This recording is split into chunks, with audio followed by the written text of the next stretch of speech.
We are here and we're live once again for another stream time where we're gonna do the Hikikimoy route just because one routed see. Again, trigger warning to people who know what Omori or don't know what Omori. Trigger warning is there. We're gonna continue Omori route.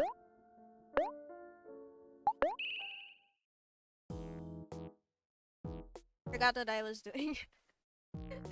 Seems to be a running thing.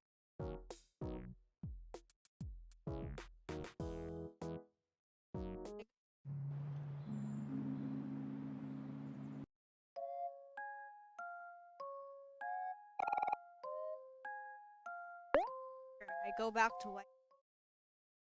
I shall go back to white space. What happens here? Guess there's nothing there. I don't know what to do.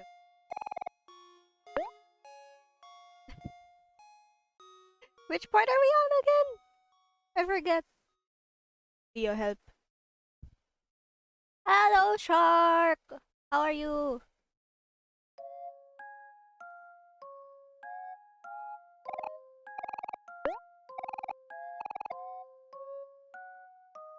Hold on. Something is happening in real life. Morning!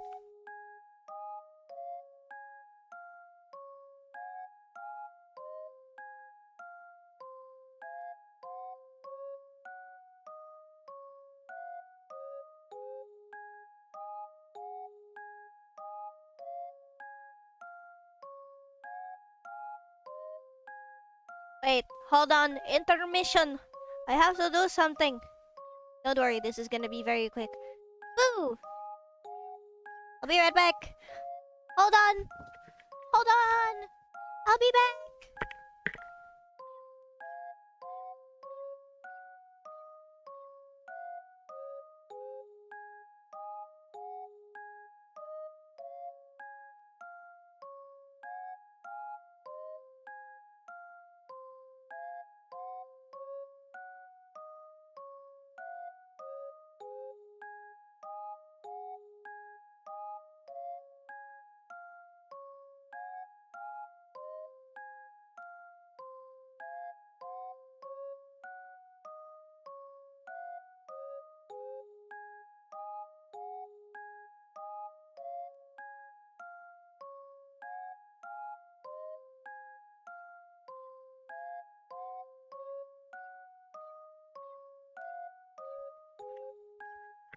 Hello, I am back from the other realms. Joking. Oh. I keep forgetting that the WASD button isn't WASD. So yes, how is everyone doing? What am I supposed to do? How are you, Shark?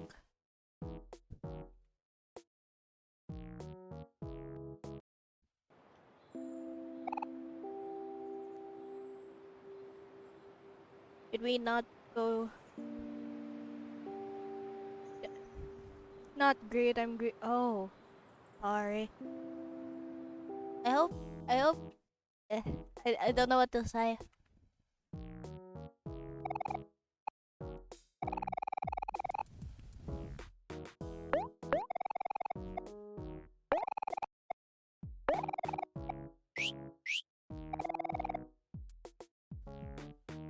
Just came by to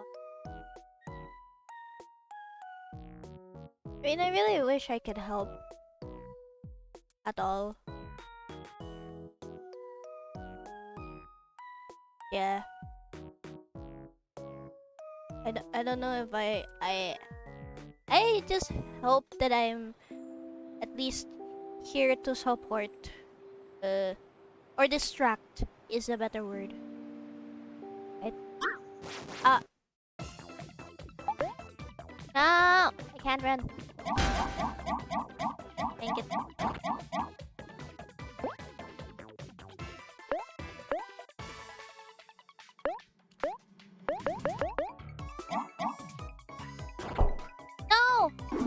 is toast?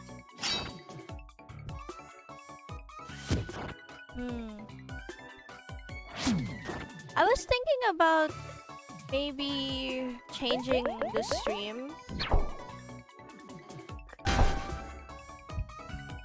I don't know what to stream though, because I don't know what other games I could play.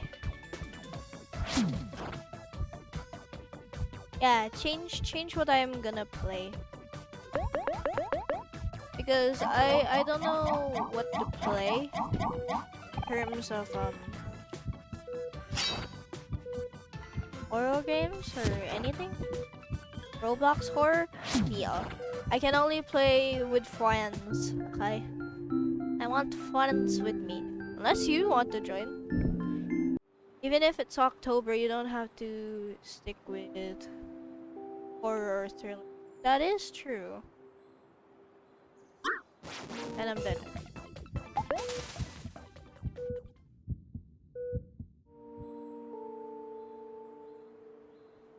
I mean, I want to make it Spooktober, sure. But then again, I'm just thinking like, what should I play? Because I haven't really thought about it.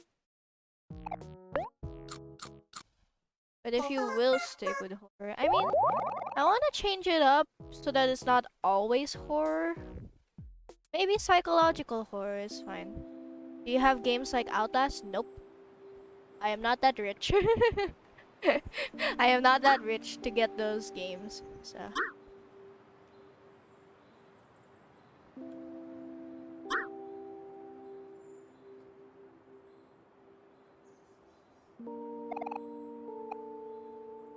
East of the stump.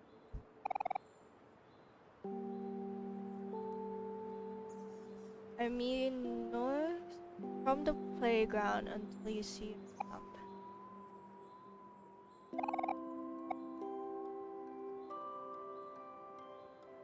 Like, yeah, it's because like I want to play games that aren't really fuck.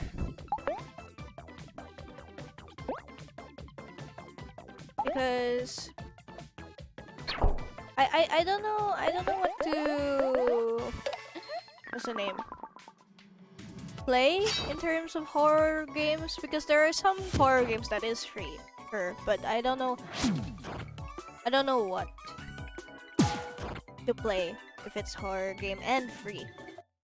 If I still have money tomorrow, I'll get you one game. One, as long as I can get it. No, don't do that. Don't do that. I mean, I have other games that I would like, sure, but those most of those are mostly bookmarked or just me wanting them in future if I get it. I wouldn't want to, you know, use people just for a game that I might play or never play after. Because I would love to play games, yes, but then I don't want to use people just so that they can see me play a game that, or buy a game that I wouldn't or would play. And then it's just like a one-off thing, you know? Just like, ah.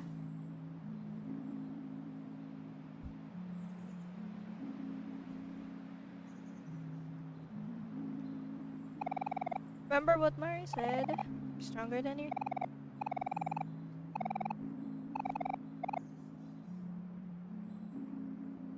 Hands. Gifting games to streamers isn't new to me. Well, it's new to me! Especially being one-off. But still, it's new to me because I haven't really been, you know, streaming as much as a lot of people. Because there are a lot of people that definitely deserve a lot more than me. What I know.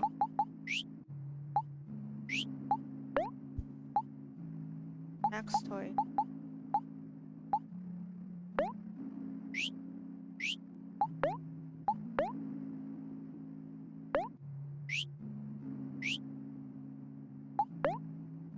Everyone deserves us. I know that, but then again, I'm just thinking about like people deserve to have their to use their money however they wish. I don't want them to just,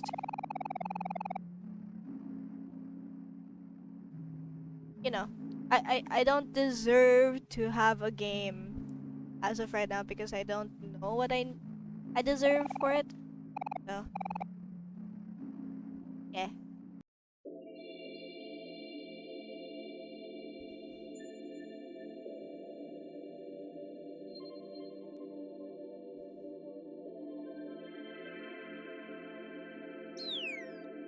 Uh, Something fell somewhere.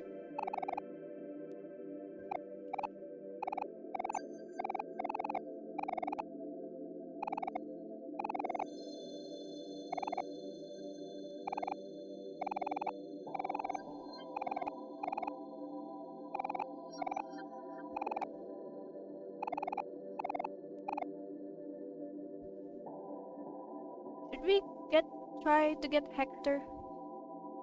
I actually do not know where Hector is.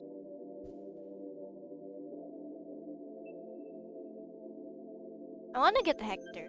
I didn't get Hector last time. Oh. Is that Hector? Looks like it. Alright. Motherfucker.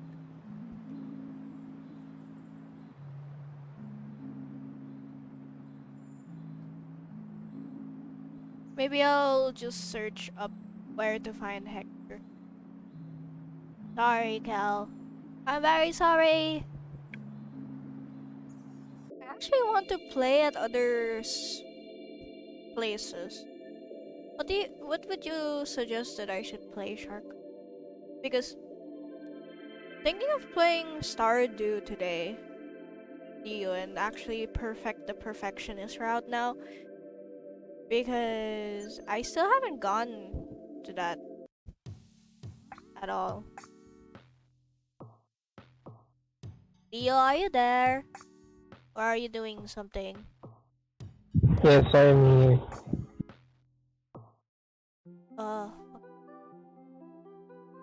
no clue. Go for what? I don't.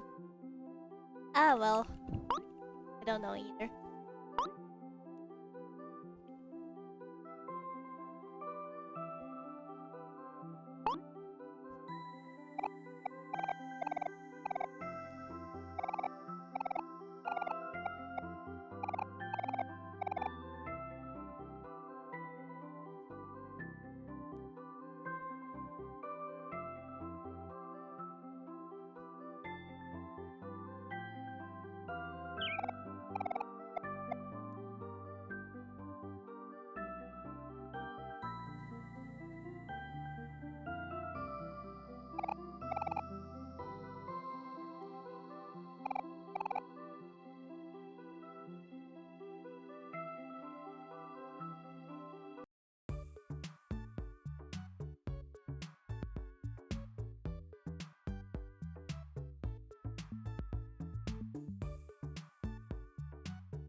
Just don't forget to drink water, eat food, have fun, and rest when you have to.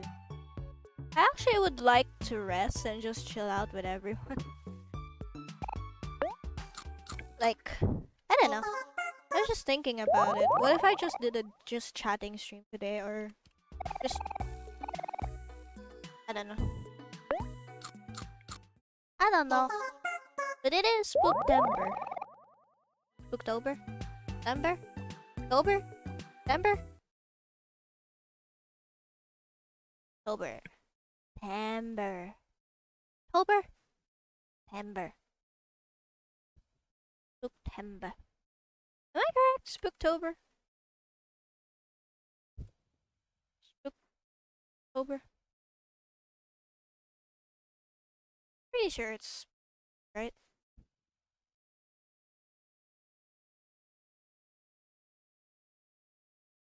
I just, we can talk about spooky stuff. I actually wanted to do a stream where I just read spooky stories to everyone. But then I don't know if that would be a good stream idea as well. Or watch spooky stuff with people, you know. Ooh, scary stories before bedtime. Yeah, I wanted to do that actually. Also, thank you for the first time chat. Welcome, the For Real Taco. How are you? That sounds good. I actually want to know where you can read spooky stories online. Now that I think about it, yeah, during nighttime. Actually, I want to do it right now. you know, like I, I don't know. There's a lot on Reddit. Whoa. Okay, I'll search at Reddit then. Reddit. And I might just switch the stream and either watch or read spooky stories. Pretty good. Just had been lurking. Ah, thank you. Thank you for the lurks. That's a good starting point. Ours has no sleep. Oh, there is a subreddit for that. Dang. I wonder if there's spooky music somewhere. Did I say musics instead of musics? Spooky.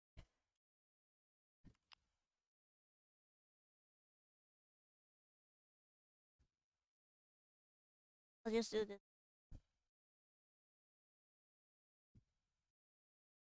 Huh. Okay. Switching! Wow! There we go.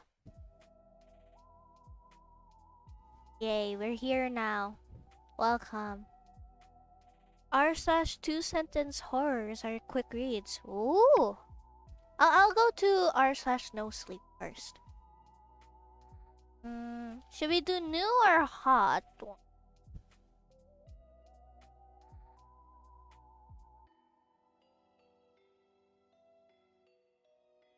I'm gonna switch the stuff. Um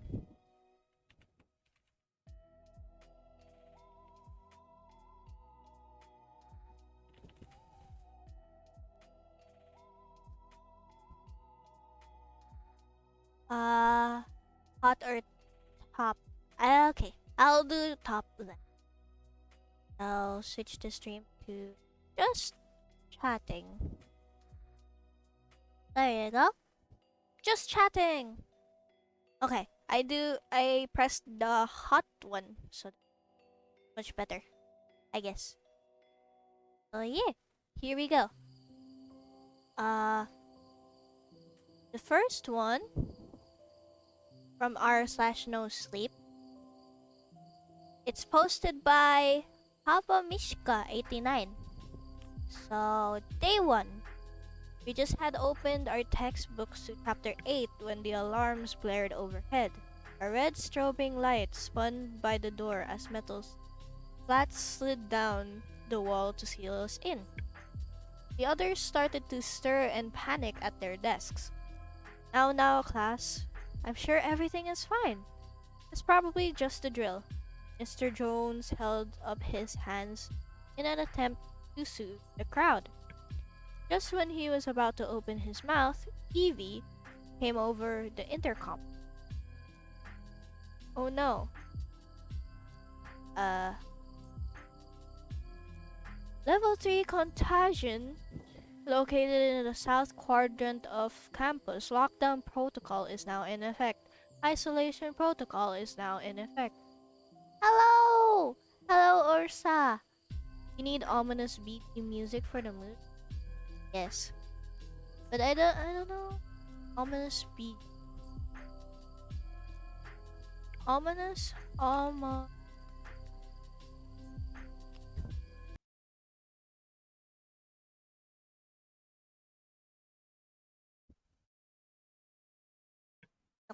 Kira itu.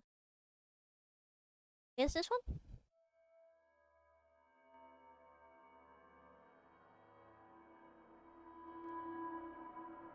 Is this one better?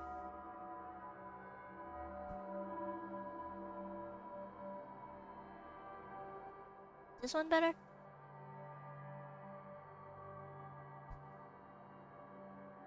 I don't know if this one's better.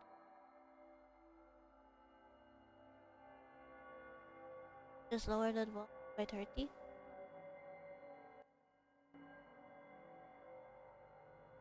I mean, this is as subtle as it gets. I don't know how to lower it more.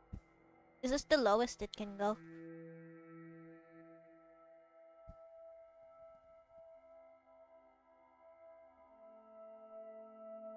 That's good. Okay. So, continuing from the story, let us go and continue the story. Yes? Yes. Spooky, spooky story time. Spooky story time. Yes. Oh no, the teacher suddenly looked pale and a little panicked himself. Day 3. I slid my rook across the tiled chessboard, overtake Bishop. Stuck her tongue in defiance as I removed it from the board. I smirked, and then shoved another saltine cracker in my mouth. Jonas said we shouldn't be in here for longer. It was probably just taking CDC a while to quarantine, eradicate the contagion. He said it must be a pretty nasty virus if they're keeping us locked in our classrooms. Have enough snacks for another day or so. It has been difficult to ration properly. All you have are crackers, candy, and canned spray cheese. Overall, though, we are keeping our hopes up, which was all we can do. Staying positive for now. Day 5. The room was starting to smell foul. We designated some buckets in the corner as bathroom. They were about half full and beyond. Ran out of food last night. My stomach rumbled with hunger, but I did my best to ignore it. I didn't feel like playing chess or reading anymore. Instead, I just napped at my desk as much as possible to pass the time. I was hoping at any moment I'd be awoken, the doors opening, so that I can go home. I missed Mr. Jonas was losing his composure too. He had been pretty put together up to this point, ensuring we were all calm. But his eyes, a little wild now, kept pacing around the room, talking. A few times I heard him cursing under his breath, then reciting prayers. I really hope we get out of here soon. Day 8. Dunk dunk dunk. A pounding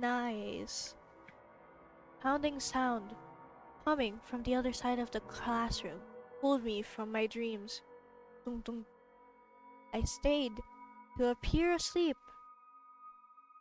I cracked my eyes just enough as to watch the biology teacher smash the chair against the steel door over and over. Dunk dunk dunk. He was really losing it. Let us out of here! Mr. Jonas screamed as he tossed the chair to the side. I cannot do that, sir. A level 3 contagion has been detected. I have sealed off the affected area, but you must stay isolated for your safety. A robotic voice hummed over the. He screeched profanities at the camera, the corner ceiling. Some of the other boys were becoming aggressive as well. There had been some fights the last couple of mornings. Also, some hands were going where they shouldn't be going, back behind the fake plants and lab equipment. It seems as if we're slowly devolving, becoming an enclosure of chimpanzees, like the one you'd see at the zoo, but only we need it out. Something terrible happened. We'd been on a diet of tap water for past 5 days. I felt dizzy every time I stood up at my desk. The room would spin and I'd black out. I kept my footing by sheer force of willpower. I had this irrational fear that if I passed out, I'd be eaten by my classmates, a pack of hyenas, gazelle, feasting on my intestines as they spilled across the tiled floor.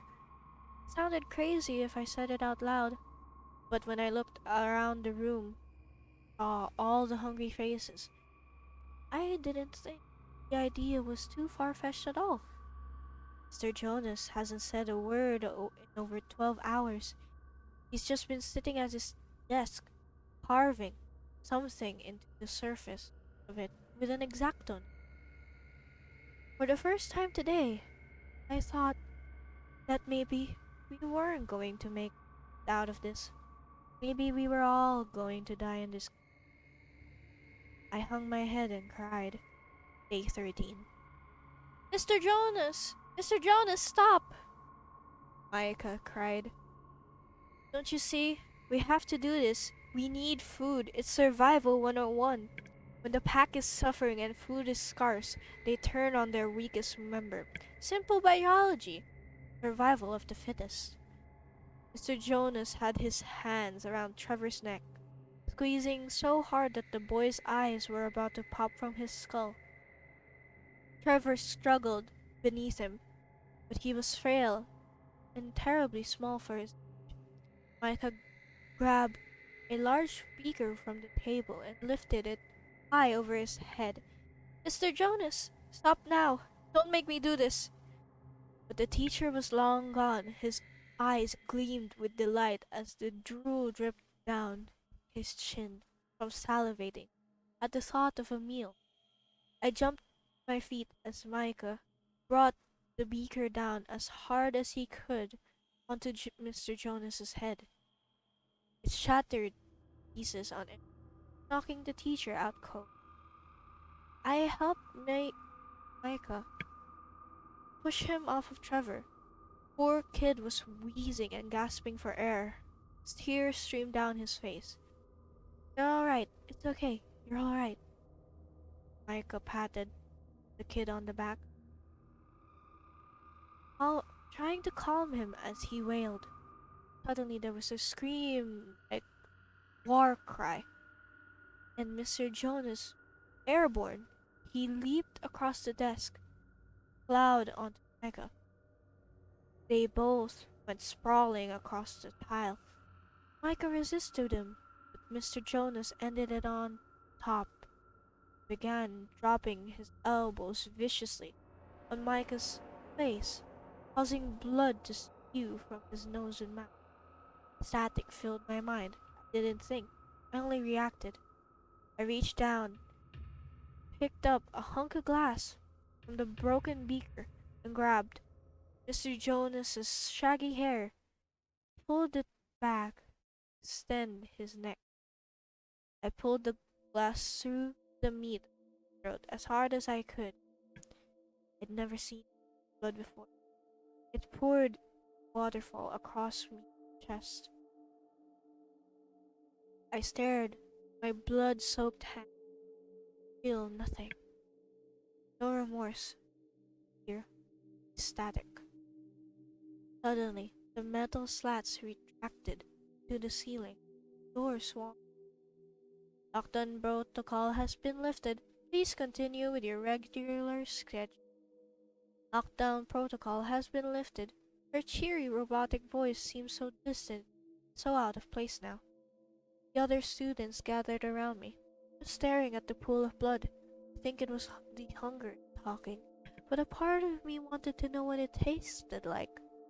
I think the others did too. Thankfully, before that could happen, a man in a suit strolled into the classroom. Hello, class. His perfect teeth gleamed under the LEDs. Before we could say anything, a team of adults in overalls poured into the room. Some began taking pictures of everything. Others started. Jonas devoured everything he gave us. started to feel more like myself after 2 bananas and they tasted like heaven. Sweet salvation. The man with the nice teeth, expensive suit, waited. We're all done before he addressed us again. I know it has been a long 13 days. I appreciate you all hanging in there.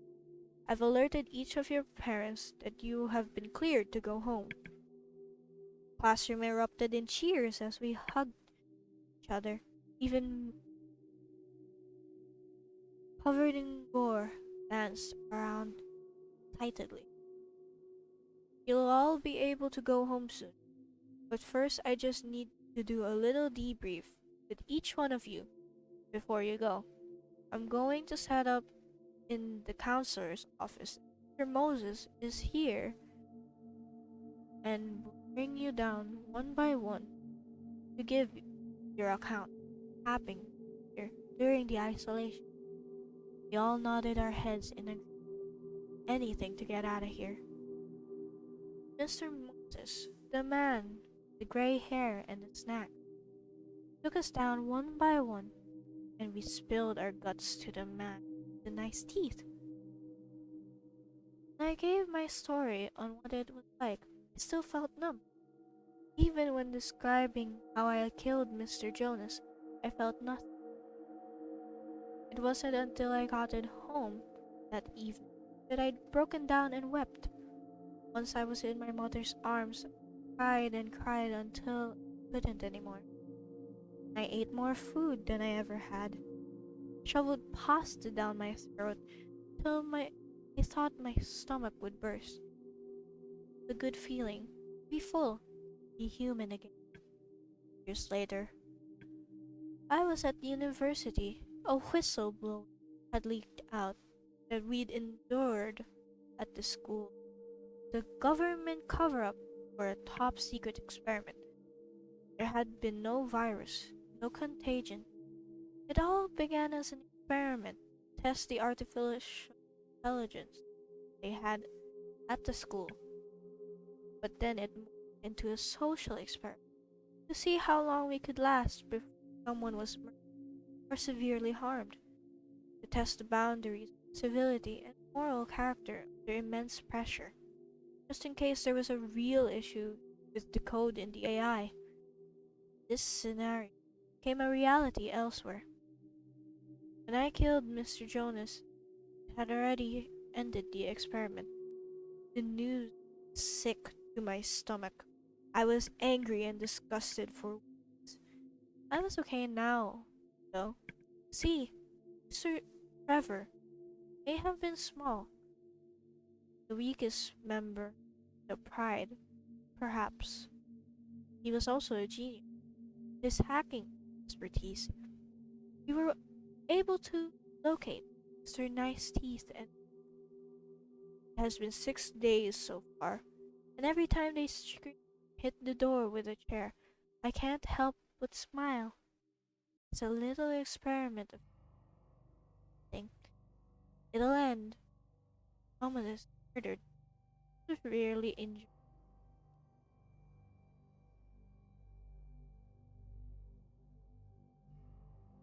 How did y'all like that story?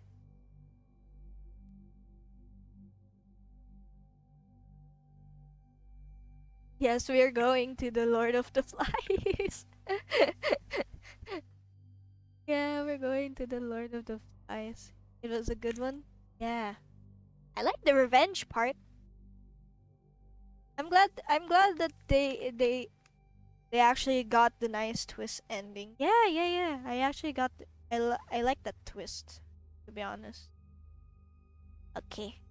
Next story. Here we go. I hope this is a long one as well. My man returned. Yes. You read great when you started getting in. Really? I guess I have the voice of a spooky person. Like a very spoopy, um, voice, I guess. I, not sure. My man returned to monk. Yes, they did. Did. I mean, like, I guess it's. But why a social experiment? Just testing the AI. They tested an AI until it became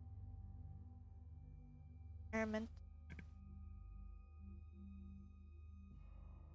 Okay, next story.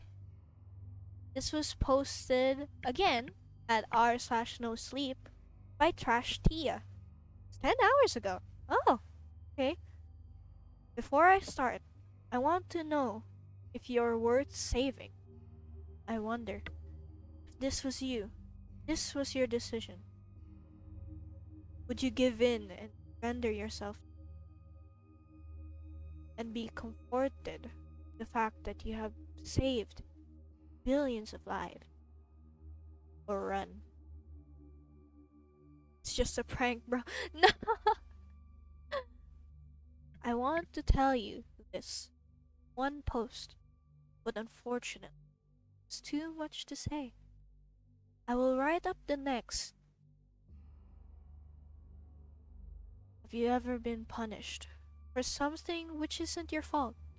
It sucks. When I was in kindergarten, Jonas Lockhart complained someone stolen his milk and made it such a big deal about it, kicking, screaming, stamping his feet.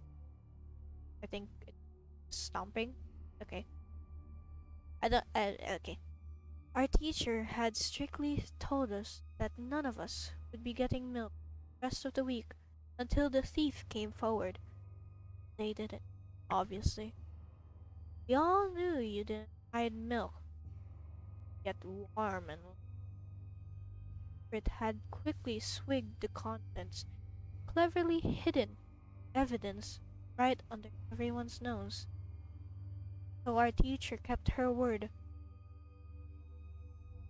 made sure that none of us had milk for the rest of it. Said he brought up apple juice. Tasted sour. That day would then go on to the great milk accident, and it was the sole reason behind the genius idea. Start marking names on each kid's carton. I remember sitting cross-legged on prickly carpet, squeezing half-empty apple juice. I was seething. Is it is it just me or does the voice call up from time to time? I guess it's because I'm getting too into it or something.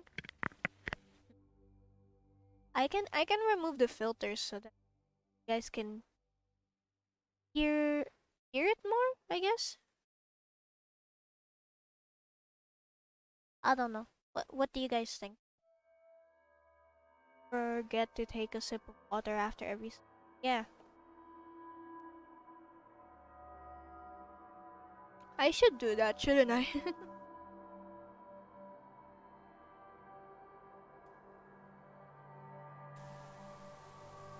Can you hear me better here if I do this? I think you can hear the noise at the background though. Or is it much better if I do this? Uh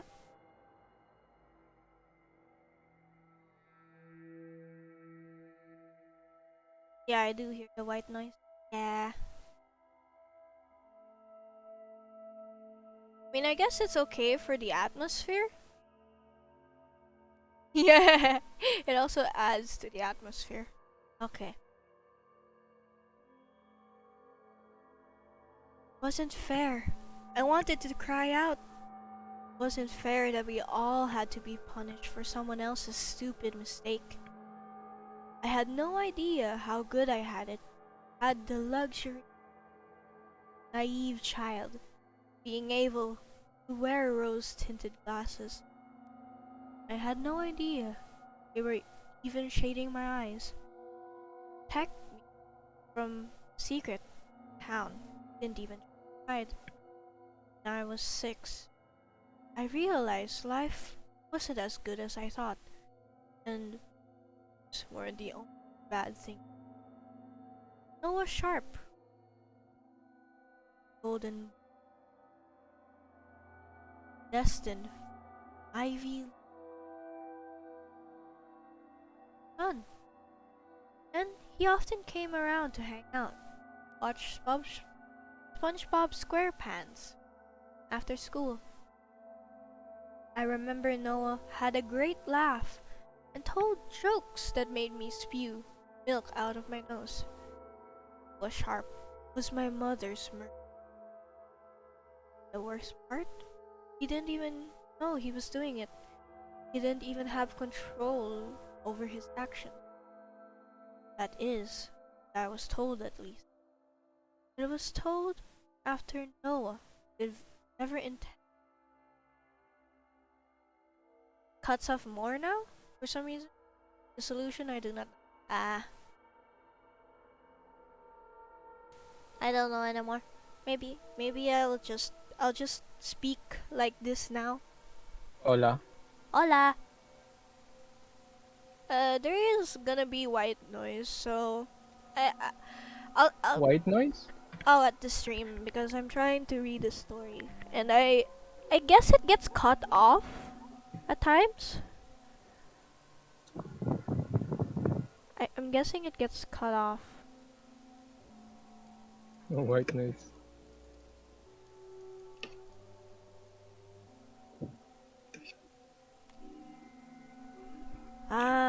It makes you think of TV static. Okay, I guess that's a good thing. I'll try to you know. I I don't know why. I guess it's because I am not heard as much because my voice is very soft whenever I read music music stories. No, you are heard. You are I am heard? Mm-hmm. Okay, that's good. Let's go. More flavor for Flavor Town. Yes. More flavor for Flavor Town. Actually, to add more flavor. Do you like this now? Adds magic setup. This is now me. I'm a ghost. And it's darker now. I hope it's alright. Tell me if you guys would like me to not have this filter. Yeah, that's good. That's good. It is? Okay. Yeah. Let's continue. From the story. Let's continue. Where was it? Aha, okay. I didn't understand what was happening when Mom locked all the doors one night and told me to hide under the kitchen table. I knew there was a certain day every year where I had to stay extra quiet and to not go near the windows or doors. But Mom had never told me to get under the table. She always protected me from figuring out what was really going on, from tearing off my rose-tinted glasses and seeing reality for what it truly was, a town suffocated by a curse which turned the senior class into monsters and had recently taken hold of Littlewood's golden boy. I hadn't been expecting Noah to break through the window along with 3 others. I recognized them as seniors he hung out with. Poppy, who worked at the diner. She always gave me an extra chocolate syrup on my sundae. And then there was Luce, our paper girl, who always smiled at me wildly and asked if there was little fairies in my yard. I used to feel safe around them, enjoying their hissed conversation and giggles. I liked it when they came over and talked to me and complimented my Patrick Star shirt. I didn't understand why Mom was so scared of them at first. The 4 of them looked exactly like the elder kids I knew, but something was wrong. And I was too young to see it. These kids were the devils hiding in plain sight, monsters bleeding from the dark, shadows with no faces. Noah was the first to come through the door, whistling a Disney song I automatically knew. You got a friend in me. Something ice cold slithered down my spine when I saw him swinging a carving knife around like he knew exactly how to use it. His footsteps were slow and calculated, playful, as he stepped back and forth, laughing, calling out if anyone was home, while Mom pushed me under the table and stepped in front of me, blocking me from his view. I remember the gleam in his eye when he walked in and found my sobbing mother begging him to get back. I started to tell her it was Noah, and he'd never hurt us, even after catching his fingers tightening around the wooden handle of the knife. The twist in his lips knotted my tummy. The friendly smile I'd known for most of my life was gone. Everything I knew from him was gone. Noah didn't see me under the table that night. He had grabbed my mother by the neck, wrenched her head back, and sliced open her throat until she was sputtering and gurgling at her own blood. The human mind is a strange thing. It will automatically try and block out potential trauma before you even can fully register it. But there was no way I couldn't.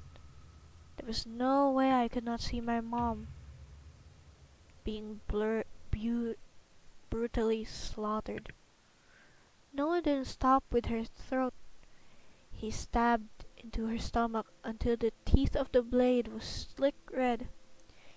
He was painting, laughing, giggling into my mother's hair.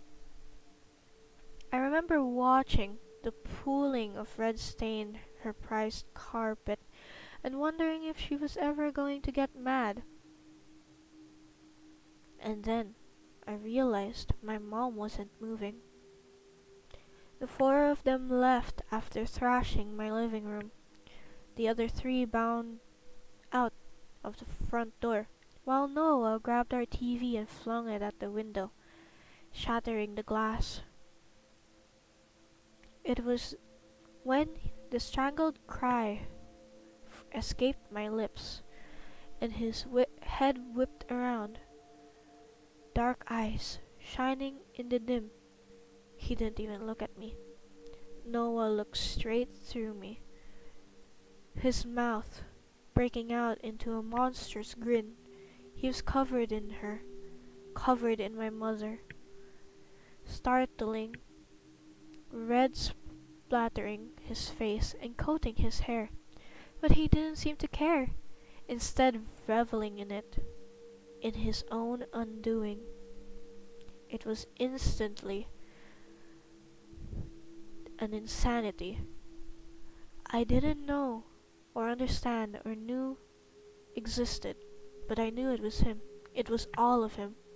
Everything that made the boy up a lapse in lucidity and a madness, twisting his expression into a monster I had imagined under my bed.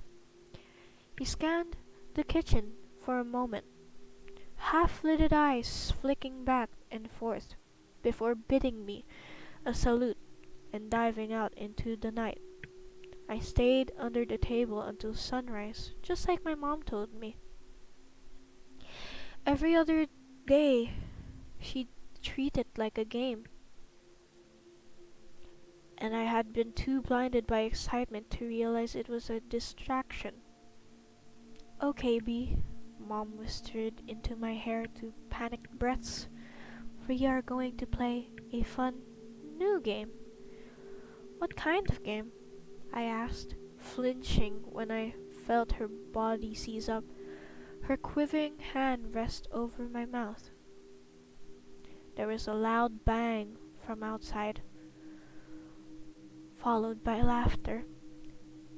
Mom ducked down lower, holding me tighter, so tight that I thought I was going to suffocate against her woolly sweater.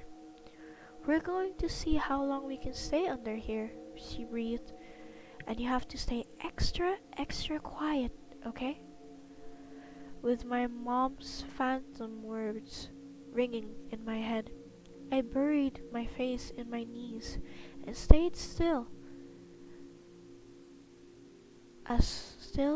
and quiet as possible. I could hear them outside.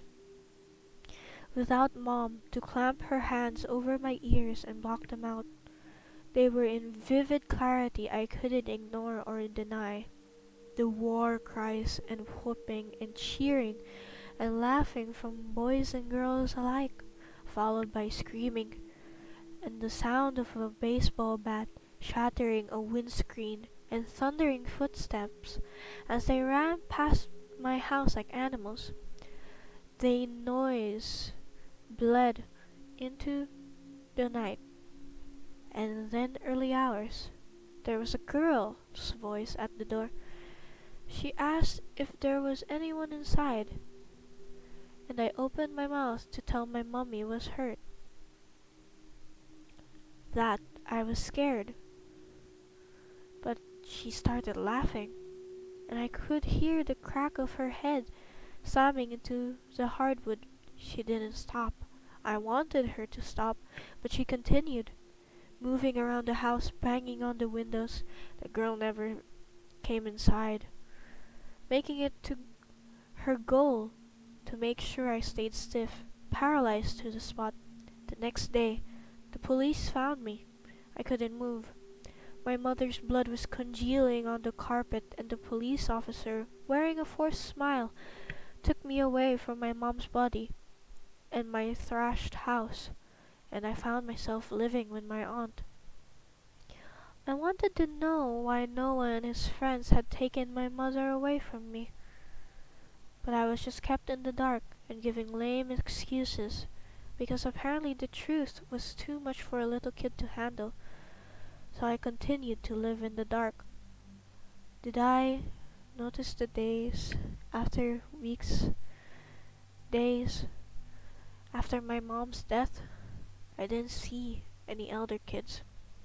I usually saw them biking around town or in the diner talking over burgers and milkshakes, but there was no sign of them. No sign of Noah. The town has been turned upside down.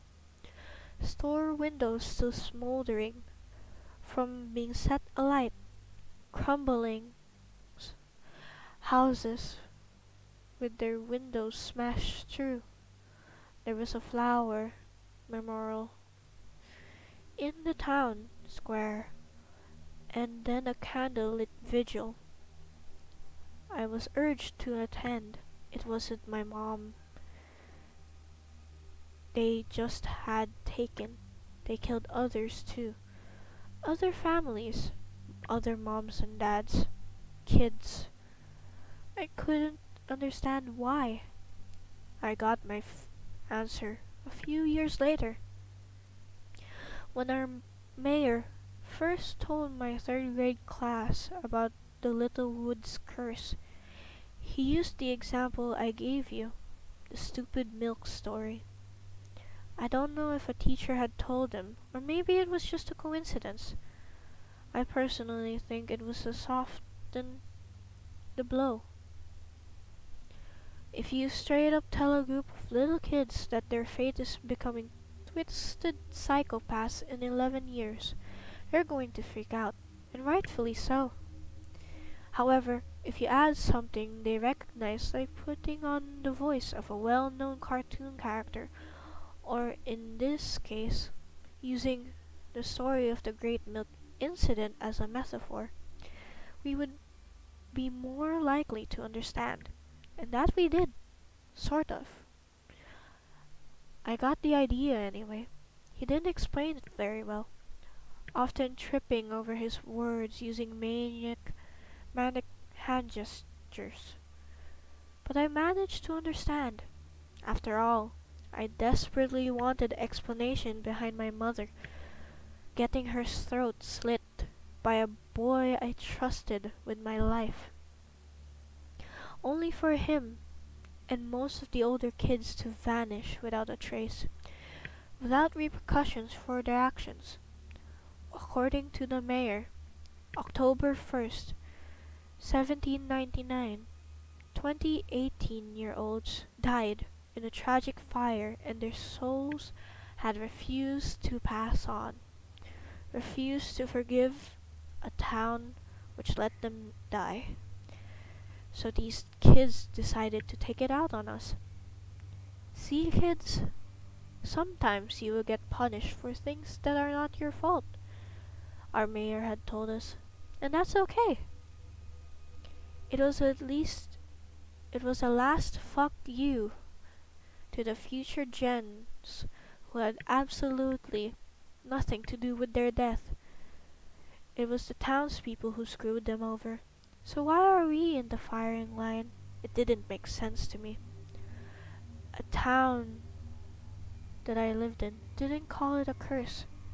We were supposed to call it a phenomenon, but the deceased spirits of ancient kids who refused to die, filling every generation's head and turning them into twisted psychopaths, definitely wasn't a phenomenon. We were cursed. They had turned Noah into my mother's killer, and would do that every year following, including my class. The youth of our town were cursed to be murderers from sunset to sunrise. What did we do? Nothing. But what could we do? Leaving town wasn't an option. Apparently, neighboring towns were convinced it was some kind of virus which could spread. So anyone under the age of 18 was stuck, literally and figuratively. If we tried to leave, regardless of age, we were locked away in a room of white. I should know. I tried to skip town at the age of 10 and spent 3 months in a specialized hospital ward.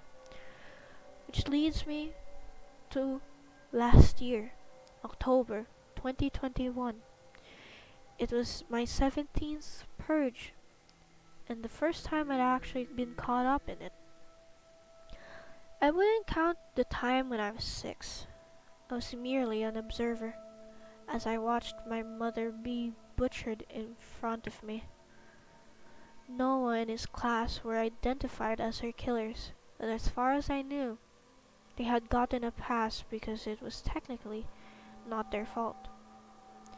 I found out from my aunt that the senior class were shipped off quietly the morning of October 3rd to avoid complications.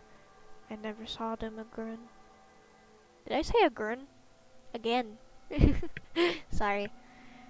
Which was a good thing. If I ever saw Noah's face again, I'd hurt him. A child inside of me didn't care about a stupid curse. I had still seen him kill Mom with his own hand. His twisted smile and glittering eyes. As I grew up, I grew less and less frightened of the teen purge and more curious. By the age of 12, I was guarding my front door, welding a baseball bat?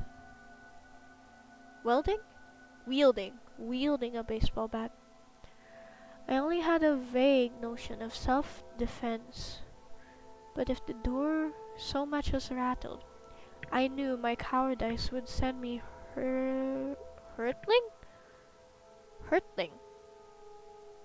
Hurdling, I think. Hurdling up the stairs and barricading myself in my room. I didn't think I'd ever wake up to a sun lounger with Olivia Rodrigo blasting in my ears. Hurtling is like flying across. Hurtling is a word? Okay. I didn't know that. I thought it was hurdling. But damn, Olivia Rodrigo, dang. Blasting in my ears, but I guess there is a first for everything. That's what you get when you turn Gen Z into twisted psychos. I had a vague memory of my aunt's doors and windows as usual, and giving her a hug before she left for the night shift. I went upstairs to my room and drifted off to the sound of Super Eye Patch Wolf's most recent retrospective. Retrospective? I don't know how to say that word. Fuck. Mochi's immersion broke. I am sorry. Oh, wait, Nilo rated. Oopsies. Simply Nilo. I'm sorry. Retrospective? Is correct, right? Retrospective? I feel like I have a lisp and I don't even know it. I don't remember. Oh, retrospective on a TV show I didn't even watch. I don't remember them snatching me from my room, just the aftermath, and a vague memory of a girl with Cheshire cat grin throwing my laptop against my bedroom wall. The Wonderland smile. That's what I pegged that look of insanity in their faces. I woke with a dull pounding in both of my temples and the dizzying realization that I had been thwacked from the behind of my head. A baseball bat, maybe? Or a lead pipe. Wakey, wakey! The sound of a person shriek sounded like nails on a chalkboard. Someone cranked the music louder, and I was enveloped in a sense of utter surrealistness, pushing away the fog in my brain, and my spinning head started to jar itself off the axis. Maybe I had been infected with the Little Woods curse a year early, because hysterical guffaws of laughter were bubbling and brewing in my throat, threatening to let it rip. I felt honored, in a way.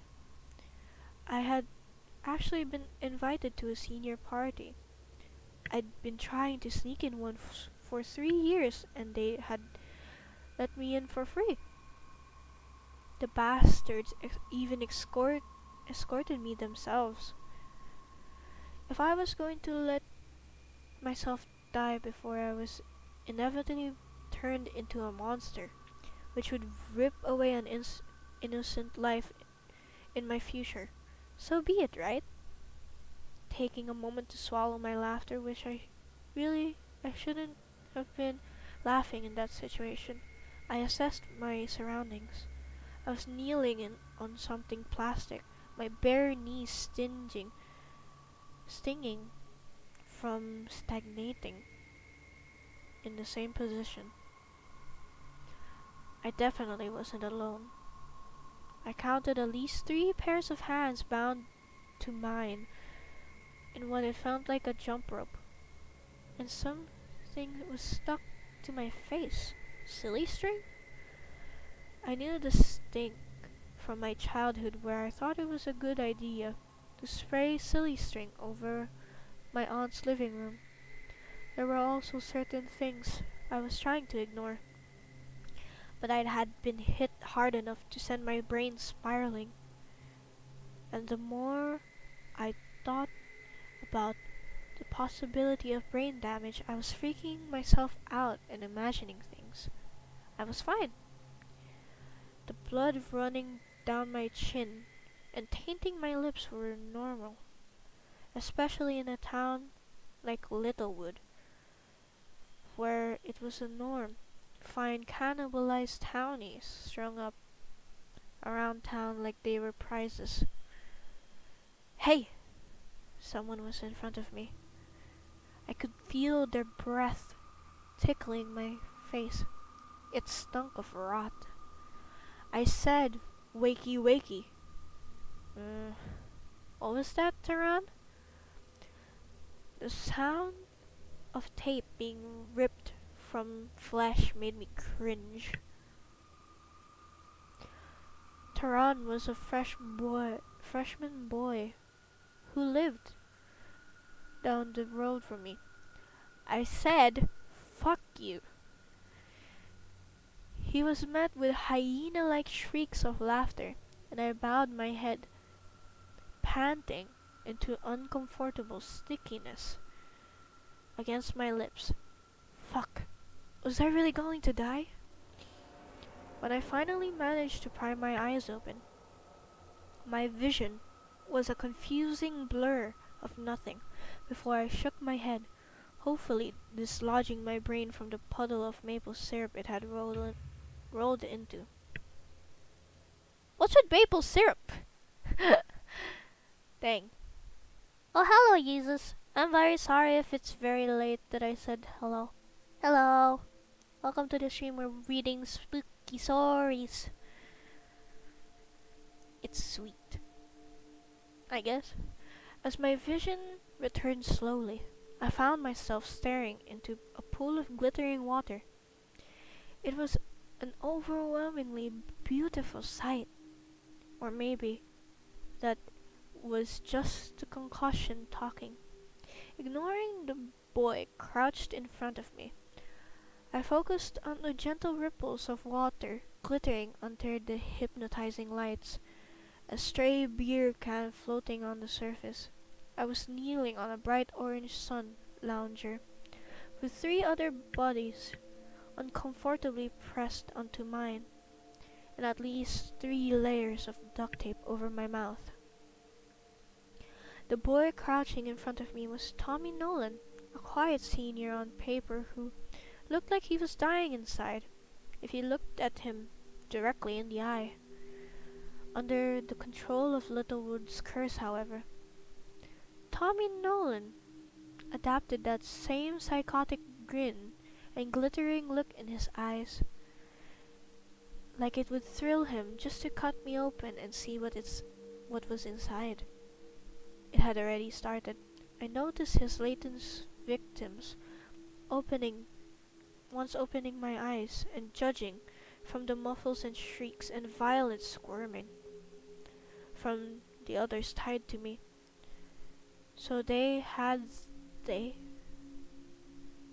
Huh? Huh? Wait, what? So they had I don't know if I'm reading this correctly. My grammar plus this grammar is fucked.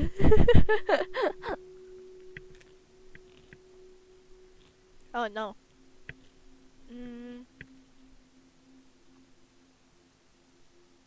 Where was I?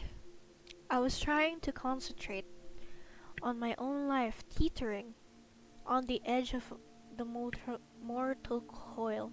Sorry, went out. Story still going? Yeah, it is. It's a very long story. It's because this story had a part where I'm just like, so they is where I was like, wait. So they had, huh? But every so often, my half-lidded eyes would find the startling splatter of red glistening under patio lights, which caused a visceral reaction I was struggling to keep under a cool facade. It's alright. Yeah, I guess so. There was nothing like showing them you were terrified. I think I could have actually died that night. My body ripped apart, and my head put on a spike for the rest of the town to see the next morning. But some miracles happen, and that miracle happened to be loose restraints.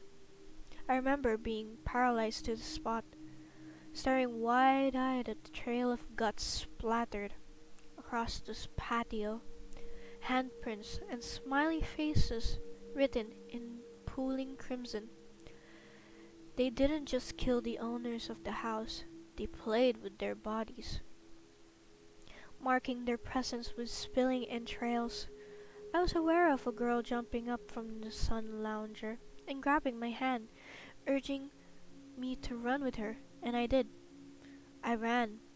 I didn't look back, but they weren't following us, like zombies or vampires or any other mythical monster.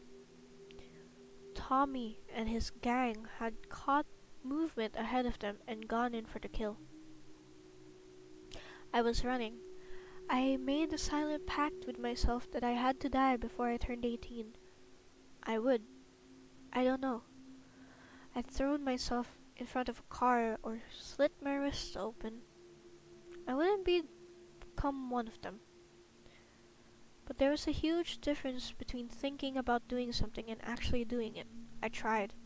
I stepped out in front of traffic in the summer with full intention to throw myself in front of a truck.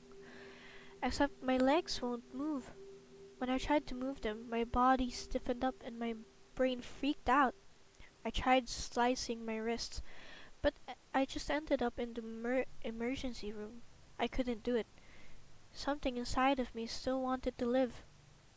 My 18th birthday came and went, and before I knew it, I was biking to school on October 1st, 2022. 5 hours before the curse took effect, and I was late for quarantine.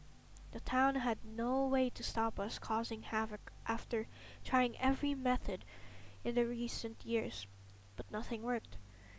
If we were knocked out, we'd just wake up seconds later. If we were tied up, we'd pull ourselves out of our restraints. Quarantine was the school's attempt of locking us in, but every year they got out, so I didn't exactly have hope for our year. I wasn't thinking much of anything at that moment. I was just enjoying the cool graze of wind on my cheeks and blowing the hair at my back. I was watching a spiral of fall leaves caught up in a whirlwind when my phone vibrated in my pocket. I hesitantly pulled it out with one hand. Is it just me or people being extra shittier to us today? The voice was familiar and put me in a better mood. Kenji. I had been anxiously waiting for him to call most of the day. It's you. No, but if you listen to me, I have solid evidence. I felt my lips prickling into a smile. You're paranoid, I said with an eye roll. Across the street, though, an old woman was staring directly at me as I biked past. Miss Rainfield was the owner of the local thrift store and used to offer me candy bars when I was a little kid. I was used to her kind smile and the wrinkle between her brows, like she was permanently in deep thought. Right then, she was just standing there, eyes narrowed, like I was freakish devil spawn. Ignoring a shiver slithering down my spine, I focused on the road. I retract that statement, I murmured. Mrs. Rhinefield shot me the death glare. Kenji scoffed. Miss Rhinefield is always giving people the death glare. It's like her quirk. Nope. Tightening my one-handed grip on my handlebars, I pedaled faster. This time it was definitely personal. Ouch, he said. It makes sense though, right? Everyone hates us. We're town's priors until sunrise. I sputtered. Wow, that makes me so much better. Thanks, Kenji. His laugh loosened the knot in my gut. You are really bad at sarcasm. Ooh, wait. I can see you ahead. I could hear him behind me, his yell entangled in a particular tumultuous gust of wind which almost sent me stumbling. Bee, hey, slow down! I did, twisting around to see Kenji catching up to me. He was a fast-moving blur of dark brown hair spiraling in the wind and kicking his legs, going to town on his pedals. It was the worst day of all of our lives, and yet he was still smiling. I liked that about him. The word The world could be ending, but Kenji would still have an infectious grin on his face. I couldn't help smiling when he finally came up to me. Kenji was your average, conventionally attractive guy. Tall, athletic, with a Hollywood smile, and the striking Asian American features which had been described as exotic by our friends until he called them out. And rightfully so. Kenji didn't take any shit and smiled at the world like it was royally fucking him over. I think that's why I had gravitated towards him. Look, no hands! He yelled behind me, and I twisted around to see his laugh. Did you want to fall? Maybe. His laugh caught in the wind. I could hear his panting breaths getting closer and closer. Yo! Kenji saluted me with a two-fingered salute.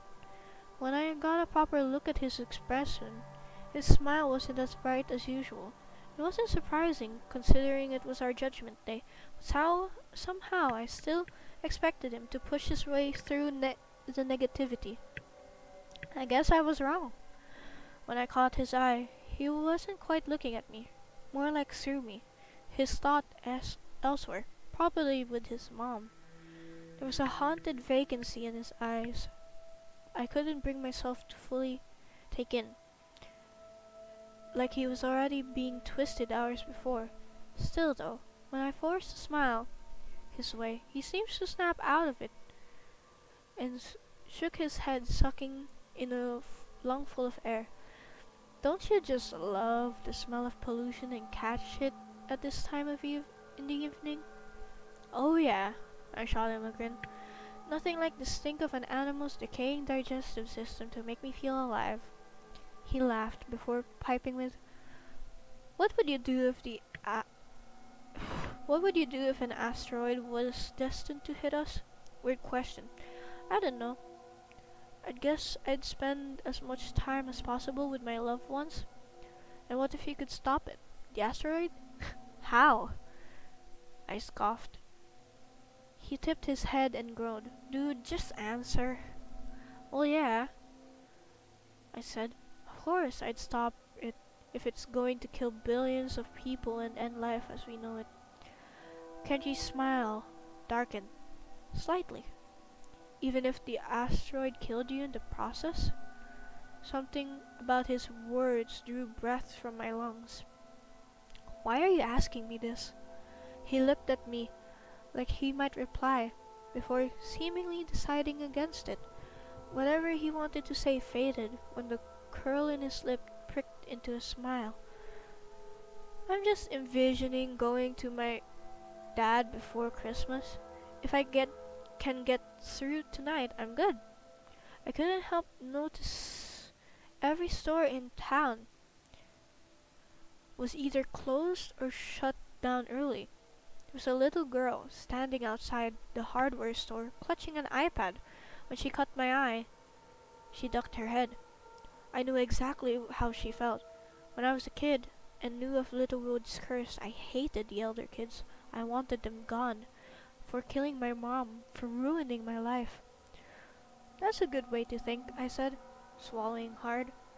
You're literally 15. Still sleeps in Christmas mentality. What is that? He snorted. It's better to laugh than cry, right? The closer we're getting to school, I was feeling progressively sicker. What are your plans for after? After? When we're kicked out of town, I said. I heard there's a halfway house they're sending us to. But don't you want to run? He chuckled. Where will we go? They said they were going to protect us and continue our education until we get to college. I sent him a look. Do you honestly want to stay in some halfway house under constant surveillance? And that's if we don't... I trailed off. But to my surprise, he continued it in a sharp breath, his tone darkening. What if we brutally murder someone? Well, yeah, I said, but that's not going to happen. This time, Kenji laughed harshly. I'd say the odds are fairly against us considering our town's record. We stopped at some steps, but Kenji kept going, speeding up. Something warm crept up my throat, and I kicked myself into a manic pedal. What are you doing? Kenji came to a stop and twisted around. A thought experiment, he said, trailing the sidewalk with the heels of his Doc Martens. If I fall and die, won't that save my future victim? He laughed, but it was a choked, most hysterical. If I'm destined to kill someone, and I die here, right now, won't they live? I'll be saving someone instead of murdering them. This time he wasn't even trying to hide the hollow look in his eyes. He was smiling, but it was too big. A gaping grimace, almost a Wonderland smile. Kenji, I said stoply. Stop. He did, coming to an abrupt halt before his bike could hurtle down the steps. He was painting, his grip tightening on the handlebars. I'm going to see my dad, he said. I'm going to see my dad as soon as this is all over. And I've left the halfway house and everything. Everything will be okay. He turned to me with hopeful eyes. Right? We're going to be okay, B. I swallowed words, suffocating my mouth all the way to school. I couldn't give him the response he wanted. When we arrived at school, Kenji and I were cuffed to the gymnasium where most of the senior class already were.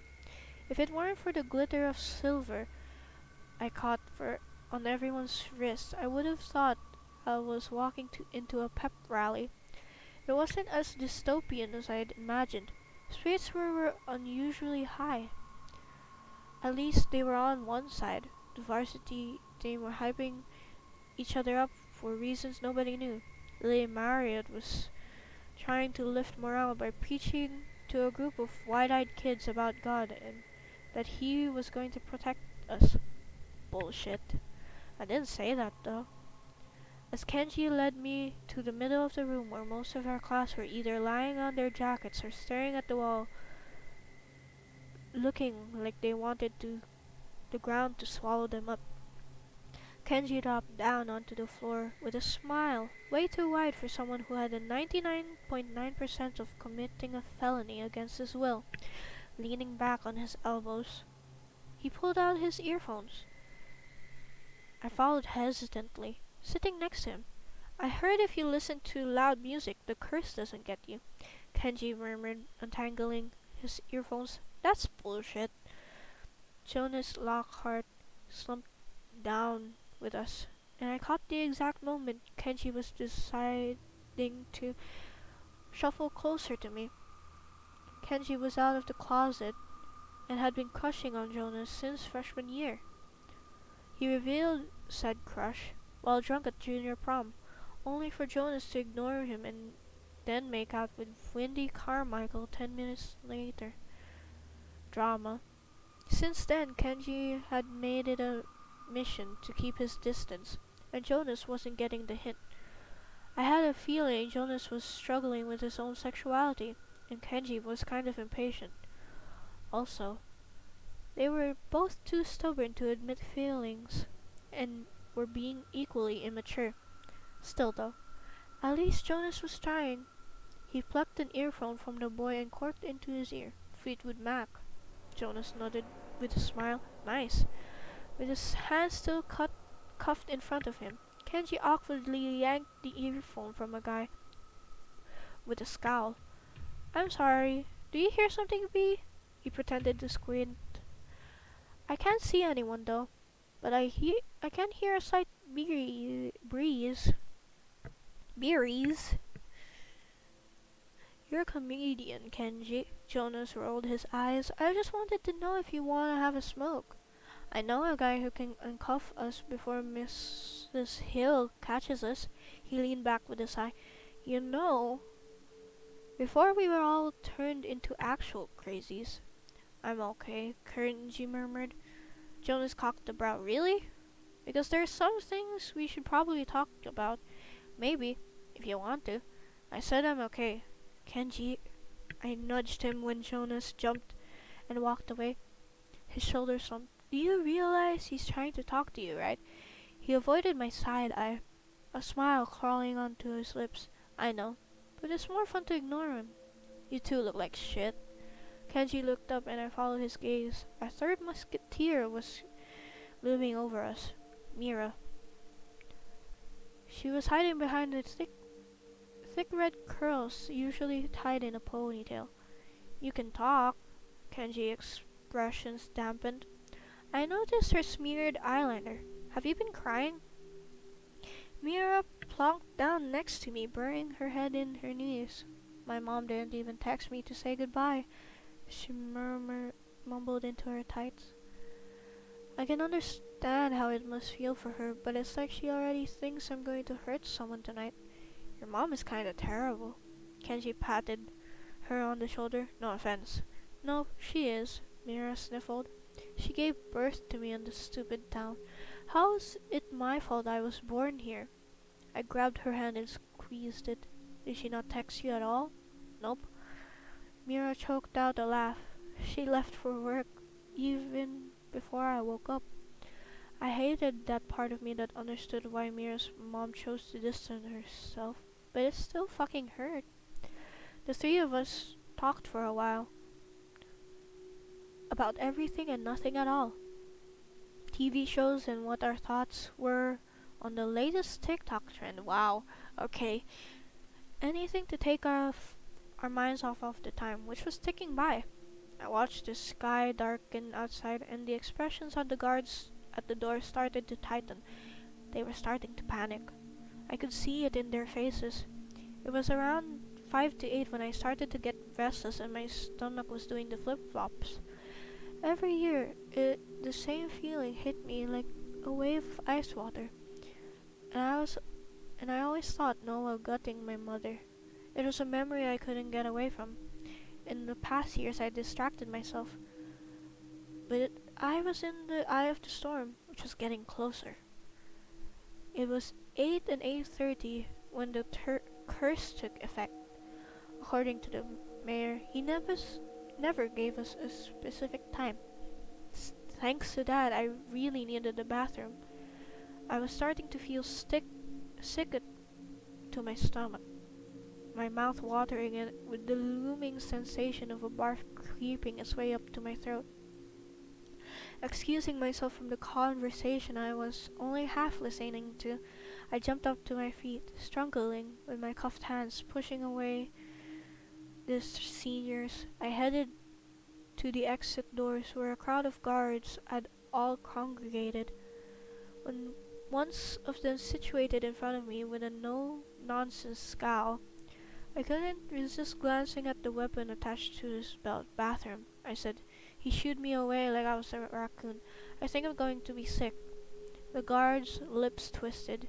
We'll bring you a bucket, he grunted. No, I found myself saying stiffly. I need to go to the bathroom. I don't really want to throw up in here. I don't know if I looked pathetic enough for him to have sympathy, or he just wanted to get rid of me. But the guard stepped aside and led me out into the hallway. I was surprised no guards followed me. Thankfully, I didn't spew my guts. While I was on my way back to the auditorium, a group of people of white marched past me. I didn't think anything of it until I saw what they were carrying. Thick gloved hands, plastic masks over their faces, metal canisters. Making sure I keep my distance, I followed them to the janitor's closet, which was pulled open. Looking at the canisters, at first I thought it was glass. Gas, not glass. But then I caught splashes of something dripping down the side. It was clear like water, but slightly thicker, and had a potent stink, which seeped into my nose and throat. It was strong stuff. They were going into the sprinkler system. I knew several years back when a junior had tried to douse the cafeteria in Gatorade for a prank, when one of the people in white heaved a canister into his arms. I started to back away slowly, my heart in my throat, my brain already in overdrive. Whatever they were doing and putting into the sprinklers was man-made, I thought, pushing myself into a stumbled run.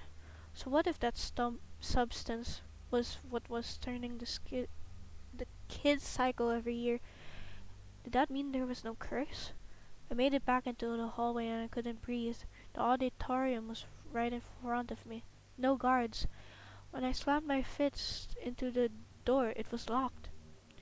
When I pressed my face against the glass, glimpsing Kenji sitting with Mira, my gaze just sealing to the sprinklers. That didn't make sense. Why would they do this? 15 years of lies, I thought dizzily. What were they going to do to us? How did destroying their own town and killing their own people benefit them? When I found my voice, I pounded against the door. I screamed, tackling the handle. It wasn't Kenji who locked eyes with me. It was a girl I didn't know. She looked up from her phone, her gaze meeting mine. Her hopeful smile turned to a twisted look of fright. I kicked the door. Out!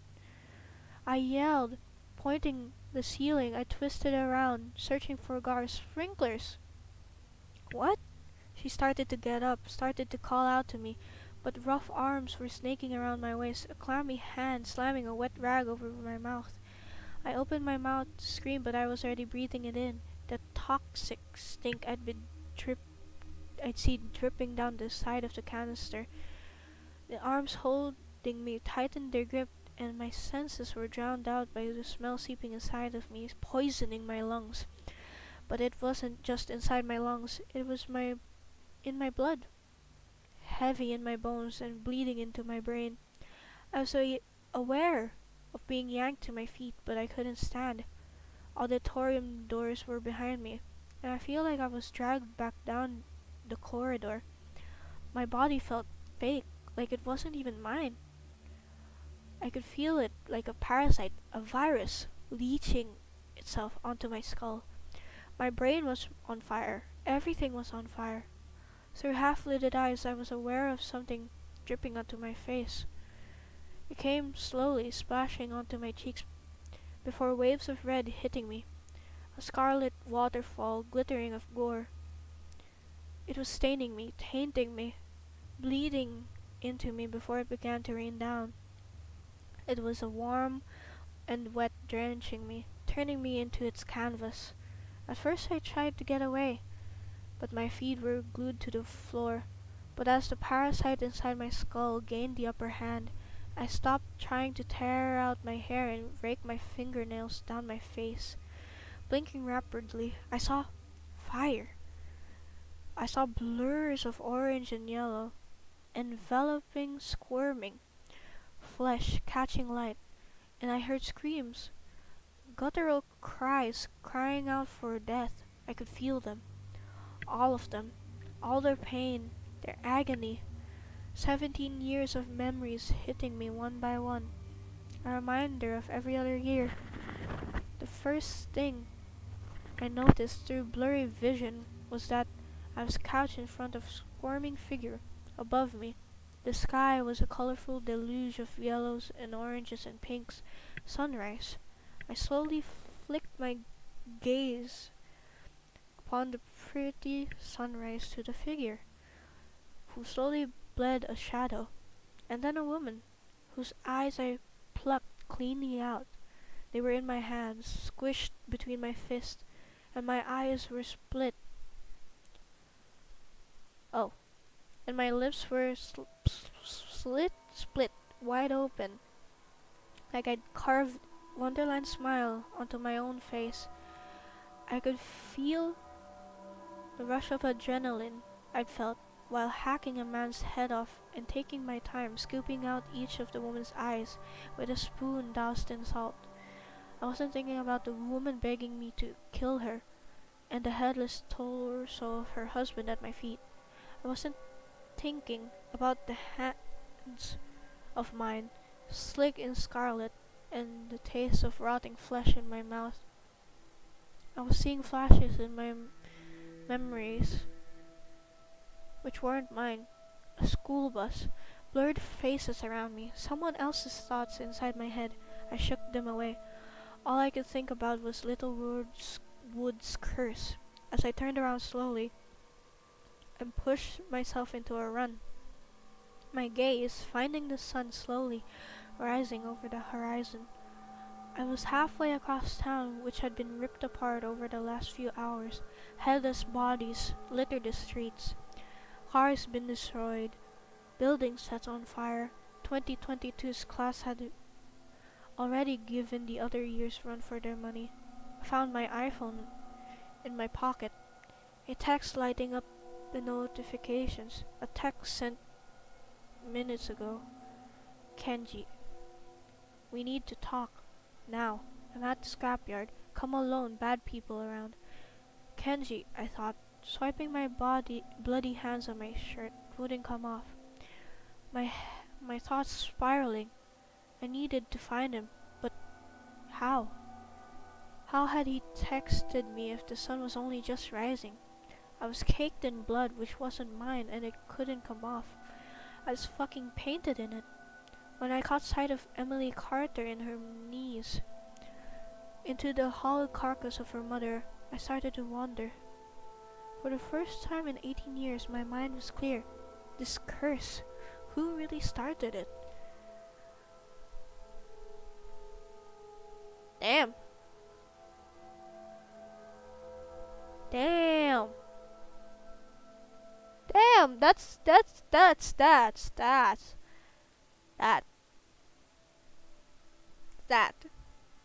It had its creepy parts, yeah, and then there was parts that just brought out the, oh yeah, reminder, this is the generation of today.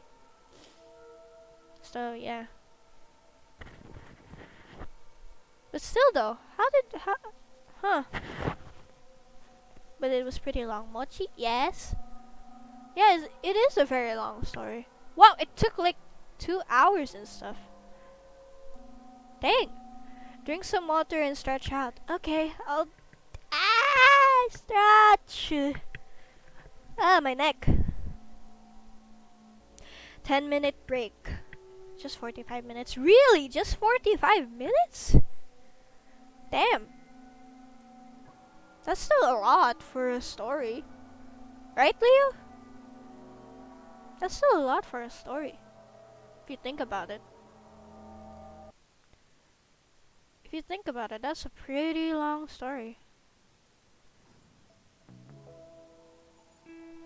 Here, a different story?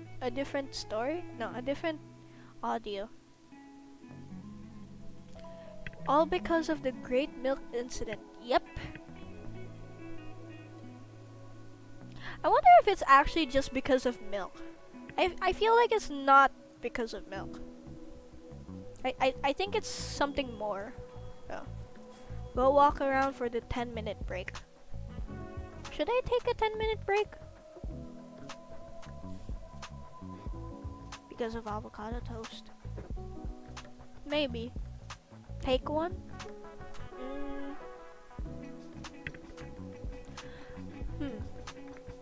I guess I could walk around while talking or something. I don't know. I'm gonna eat while walking around. Time to eat while walking around. Ho ho. Yeah, I'm gonna walk around. You might see my VTuber avatar just popping in and out of existence. You were reading pretty long? Yep. I'm gonna face the camera here so that it's like I'm walking around. Oh shit. Oopsies! There you go. I'm just gonna walk back and forth at my room because I don't want to go anywhere. Yeah, I'm also eating. So yeah, so 10-minute break where we go to the short story ones. Where's that again? Shark? The Reddit thread? Forget.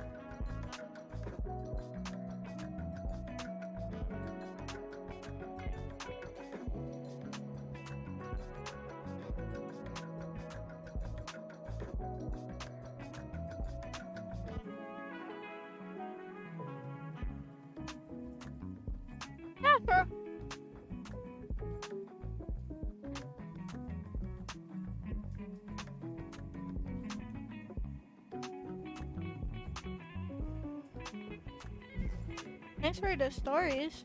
Night, guys, and Mochi. Good night. I hope you join us next time when I go live. You know. You know where to find me. It's at my Discord.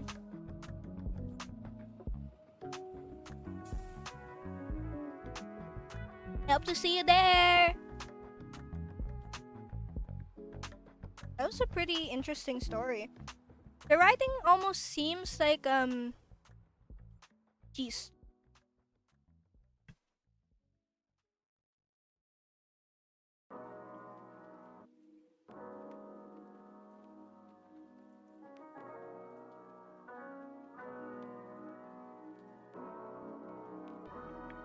Why don't you buy chicken wings right now? We should do this weekly for... Yeah. I'm actually thinking about that.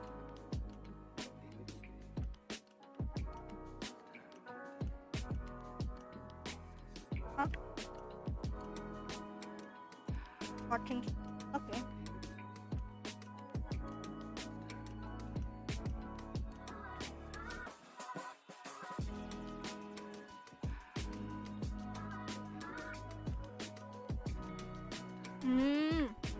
Okay.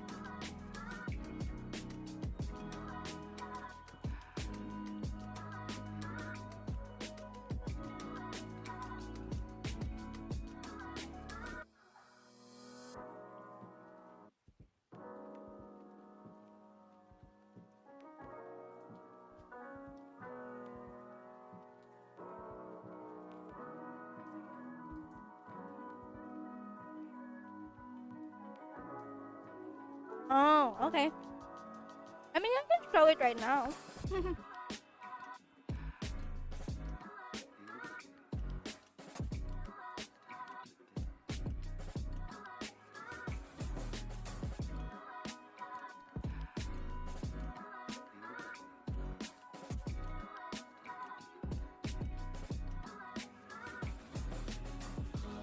Oh.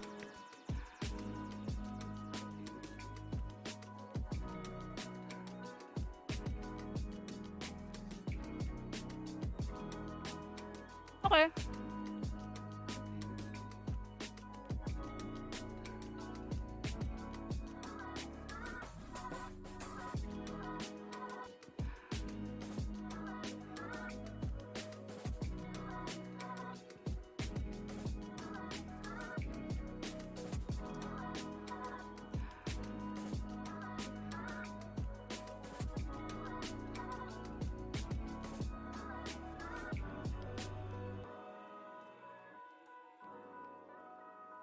Yeah.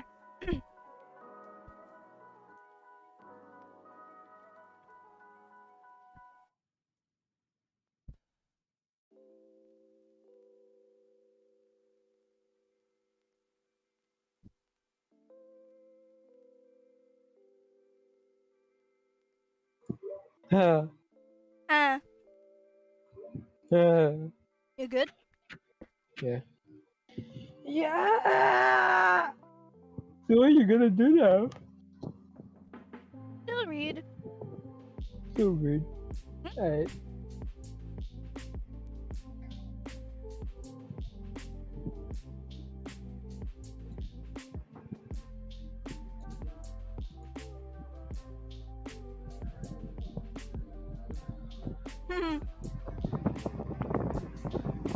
A horror game, Valorant.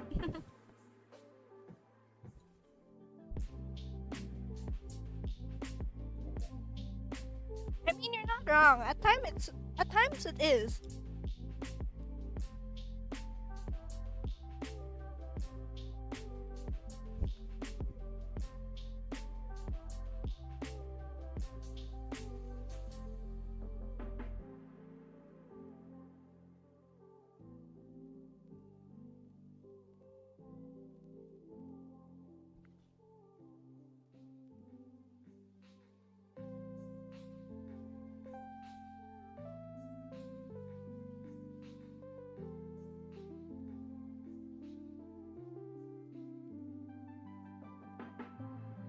Oh yeah, they still haven't replied back to me.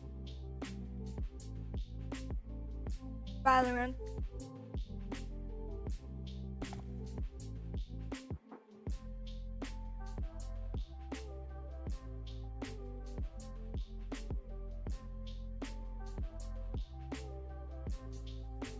I guess my account is really gone without actually it being gone, but gone. I don't know.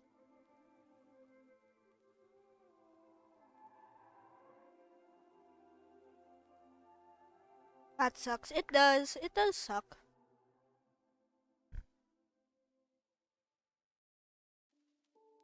Well, it's not. There's nothing I can do about it. I tried contacting Riot, and Riot didn't want to reply.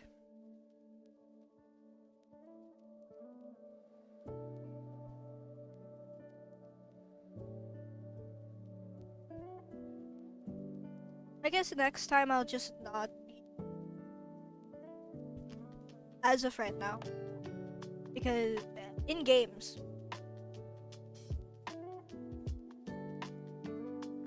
mostly at Riot. I won't use VPN at Riot.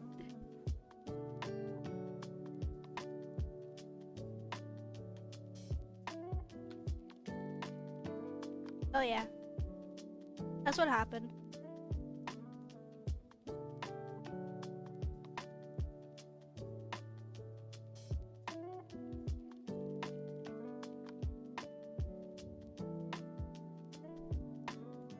For Riot, just make a new account with it. That is actually what I did. I already said this. Tell me when you're playing. I will. I just wish I can get my back, because my username.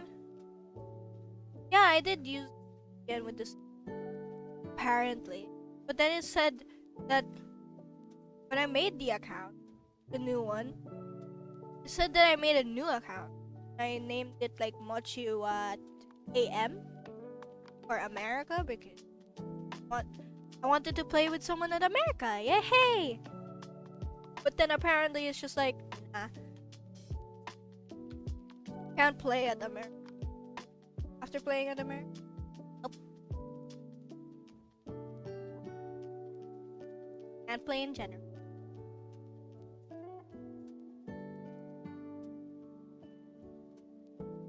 I want to change my username there so that I could just have my user. Like, I want my username back. That's all I really care about. I mean, I don't really care about the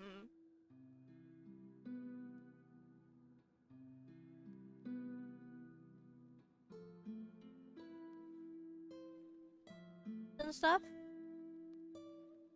I just use. What if someone, oh, I am Mochiwa, I am a popular VTuber and I need your money. Damn people. I don't want that. I don't want that. Don't want that to. Because if it did, then it would be very tragic. The weirder thing is that I tried logging in using Leah's account actually, but it still didn't work. Like, it didn't work. But yeah, don't know why. Installed Valorant? I did reinstall Valorant.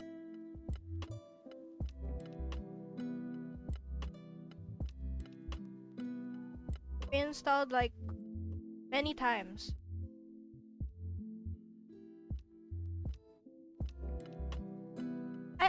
I don't know the reason for why.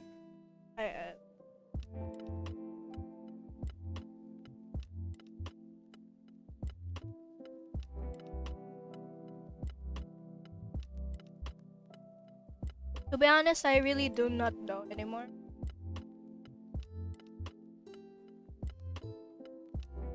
I just want my username back.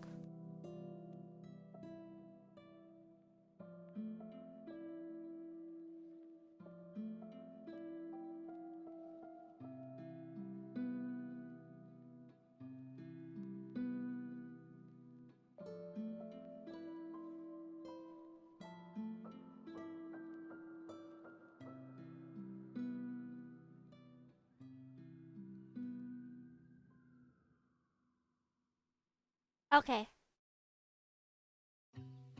I guess we can watch horror now, I guess, or read.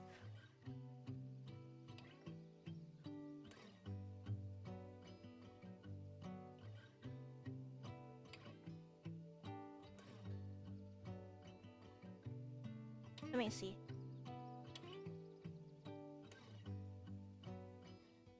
Watching is a danger. It is.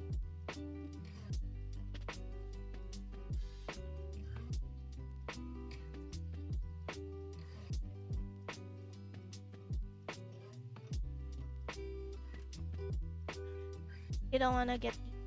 Yeah.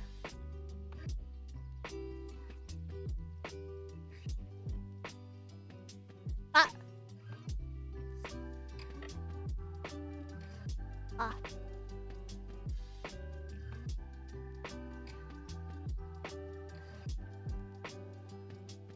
Okay, what if I did some. Yeah, there you go.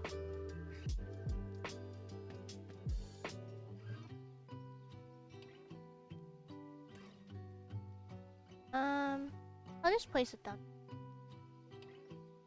Ah, looks like I'm patting them. Weirdly enough.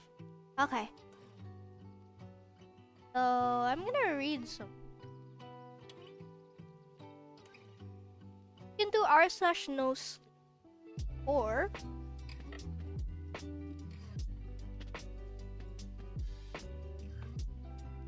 you do r/no sleep.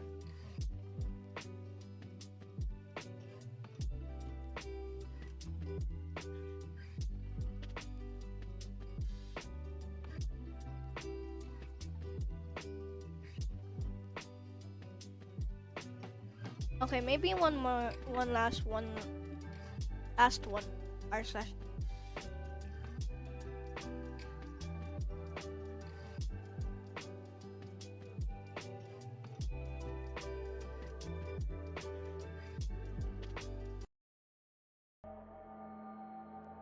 Here we go again.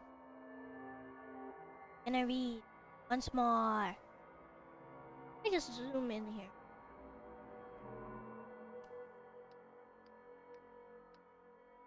See this? I'll zoom in more.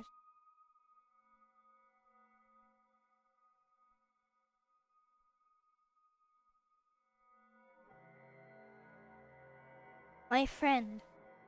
You will call C. Oh wait, I have to read this.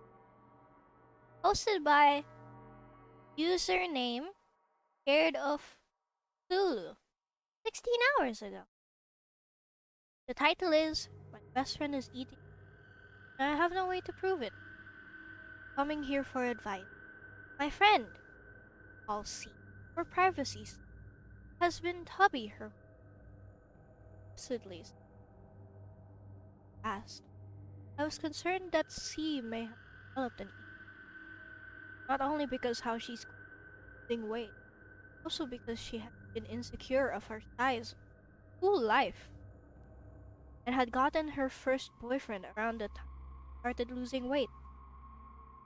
I dismissed these though because I didn't notice anything wrong with her.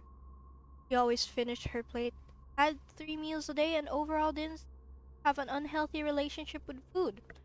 Her boyfriend was proud of her and was careful to wouldn't push herself even harder for him.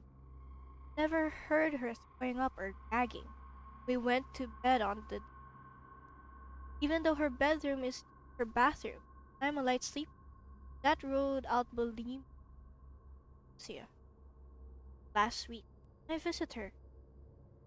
I visited her. I woke up in the middle of the night after a night.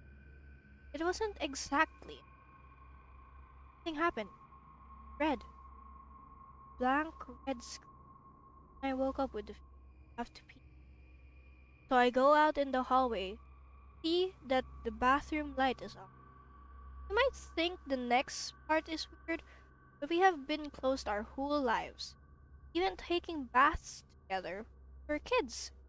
And yes, she is the only one who uses that bathroom. I go into the bathroom silently. Wanted to scare her, laugh about it, and ask to pee, then go back to bed. She was kneeling over the toilet. I thought she was going to throw up, but maybe she had bulimia after all. But all I could hear was her chewing. Her breathing was ragged and gravelly. She was getting over a bad cold.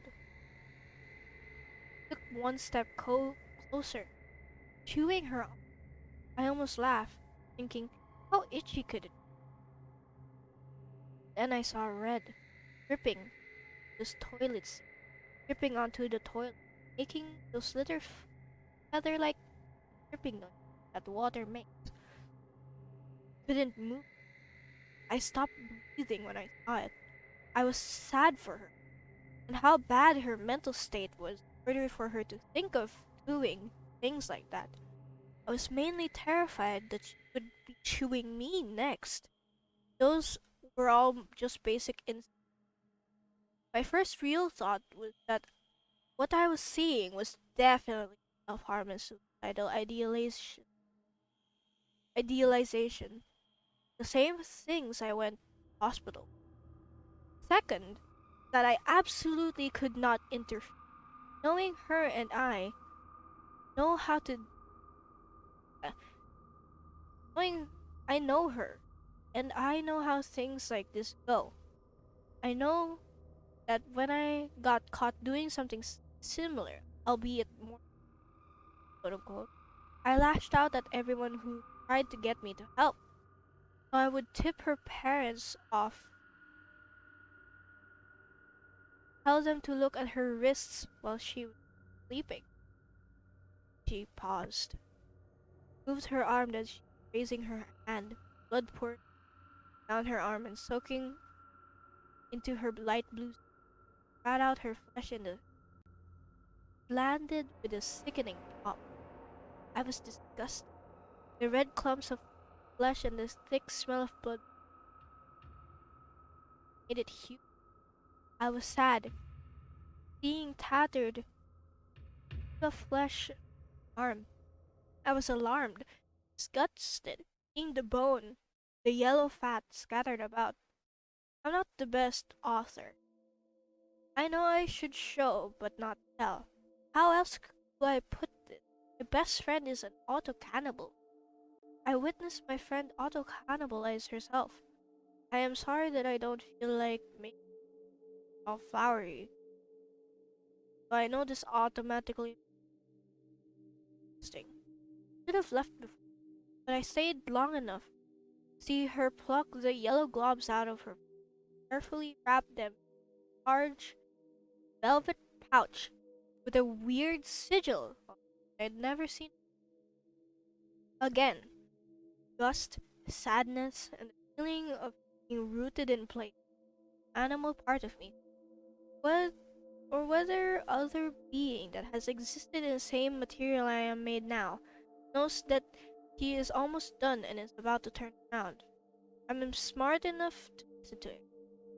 I ducked out, careful, silent. All my pee suddenly evaporating in thin air. Pressure in my bladder turning to cold, heavy, dreadful mass, lining my quickly on silent feet. I get into my sleeping bag and roll over to my usual position. Thankfully, it doesn't face her bed or her door. I open out my stab my finger to my palm to make sure they don't go through. That I'm actually awake. right now. I hear the toilet flush. Think footstep. Door opening. Footstep. Door closing. Footsteps. On and on and on. Till she finds her way back into. Don't notice any undying notice or anything that usually accompanies self-harm. Goes from the bathroom straight to her bedroom. I wait until I hear her snoring softly to release some tension in my body. It took about 10 minutes of staring into blackness and chewing on my lips, but I finally worked up the courage to check her out. Safe. I remember specifically the thing that got me out of bed was, remember, this is still your key. So I get up, tiptoe over her bedside. Cautiously, muscles burning and my wrist about to pull her blanket in her wrist. On. Her skin was, well, skip all the flowery language. Her skin was actually there. No trace of her teeth or blood or anything. Her other arm, no blood. I would have smelled her breath, but getting that close to her actually sent me a tiny cardiac arrest. So I tuck her back in, tiptoe back to my bag. At this point, I'm seriously concerned that it was an episode of hysteria or psychosis. But nothing particularly out of the ordinary has been happening with I lately. No other symptoms, though, and there are usually signs before someone experiences psychosis that vivid. I mentioned that I've had a history of mental illness before.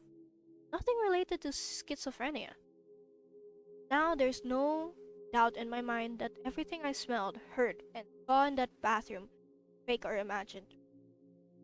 My imagination, when I control it, isn't even that vivid. Even my dreams are blurry. I've taken my glasses off. That was real. So you can imagine my confusion when not only her flesh was intact, there was no sign of it ever happening in the bathroom, though I woke up before her. It's reasonable enough to deduce that she cleaned it up that fast. She left the bathroom moments before I did. Scoured the bathroom but couldn't find the pouch.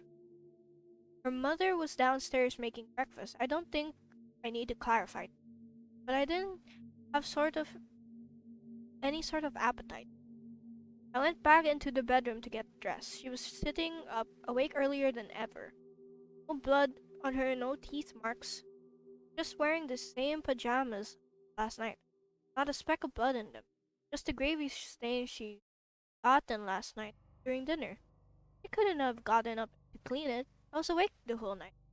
She was oddly happy to see me, even though she was the exact opposite of a usually grumpy when she woke up. Insisted on the 5 more minutes rule. This morning, she practically dragged me downstairs for breakfast. She never threw up. I was there until my parents started pitching fit over my absence. I couldn't stop looking at her. Glowing, healthy, smiling, joking with her mother, planning day at one point. I was staring so hard she asked me what was wrong, and jokingly, there was something on her face. Her mother was worried about why I wasn't touching food after they all had finished. I couldn't tell her. How could I? Who would believe me? I told her I wasn't feeling well, like lame like that. I don't. Fast forward to today. She looked amazing. No loose skin. She was even developing an hourglass figure and a thigh gap. Clothes were looser. She was healthy and whole. Happy. And I love seeing her happy. I love she's proud of how she's come and how well her life is going. But whenever I see her, all I can think of is her bent over that toilet arm. It's ruining everything. I cannot enjoy myself around her. I find myself constantly worried about her mental and physical health, worrying about how to proceed in a careful way so that I don't lose my closest friend. I don't know what to do. This is a psychological issue, even though she's happier than she's ever been. How do I help? Do I have the right to interfere? How do I get proof? Who will believe me? What is she even doing? Please let me know what to do. I can't lose. Dang! That, dang! That, okay. Alright.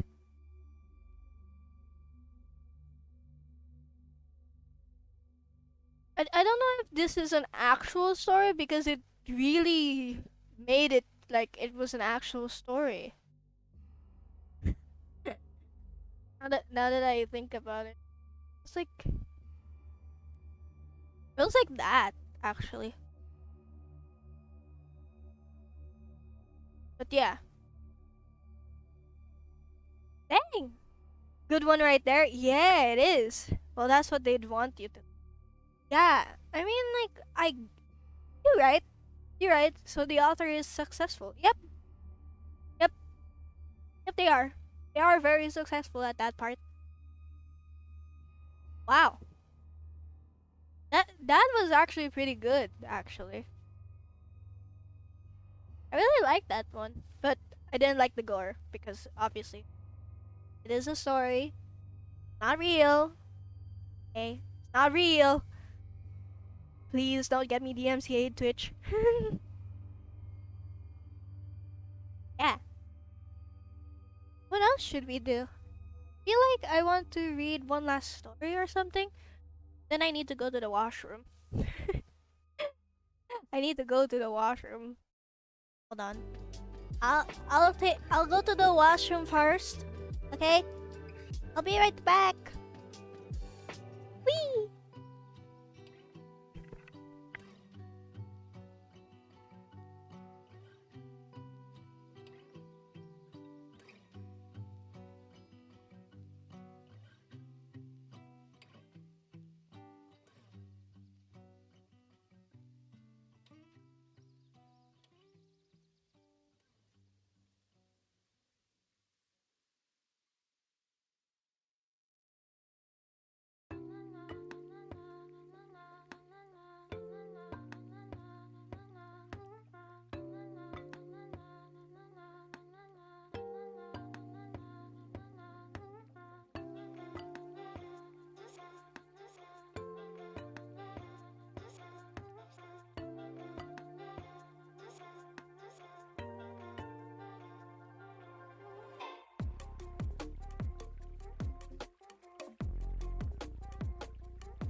Hello, I am back.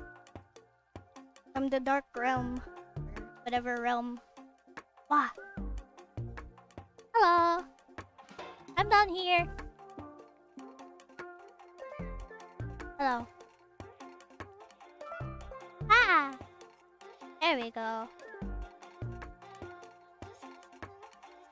Woo!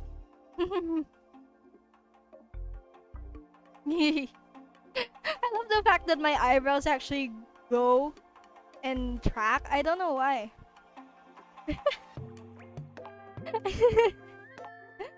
It's just so funny to me. I don't know why.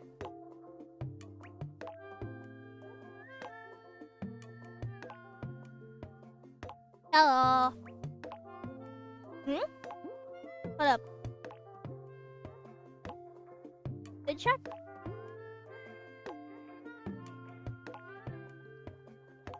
It's nice. I guess so. Maybe we should speed a bit more. I don't know if there's more.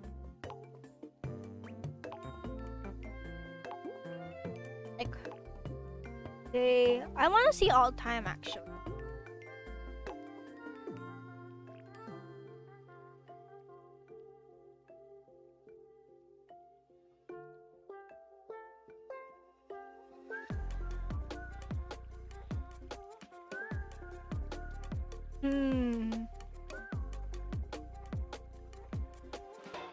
Happiness jars. We can do that. We can do this one. Oh, this is pretty long.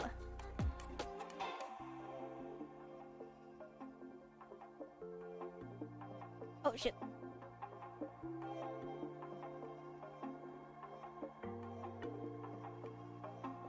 Sorry. I can't really get any energy. I just might. I'm sorry. I hope you're gonna. I hope you're gonna be.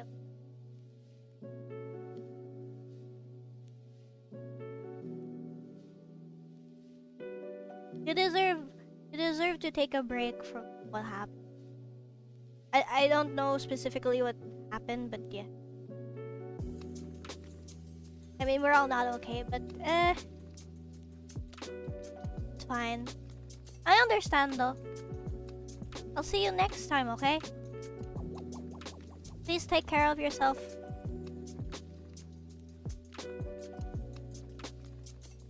Please take care of yourself, Shark.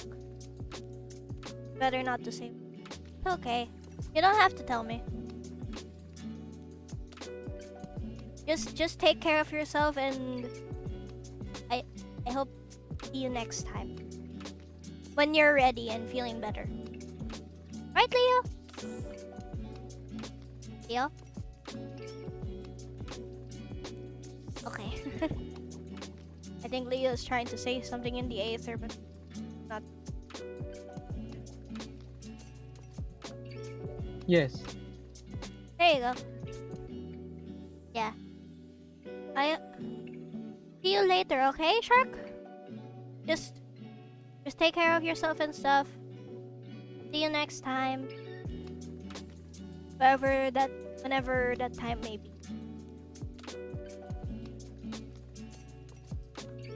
I don't think I'll feel bad. Whenever you want to come back, I'll be here. Streaming as usual. And waiting, obviously. Yeah. I just take care. And you know, we're here. If you need us.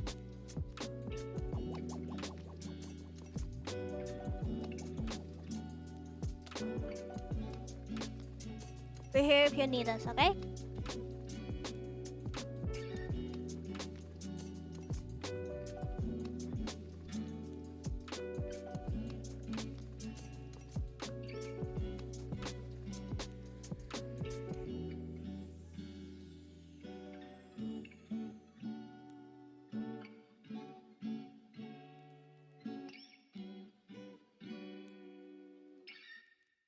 I wonder, should we read more stories? Should I read some? I mean, it's up to you. I think I'm gonna read. I told you you can play Roblox horror game and you don't wanna. It's because you're not joining me. I mean, you can still play it alone. Try to sentence horror? Okay.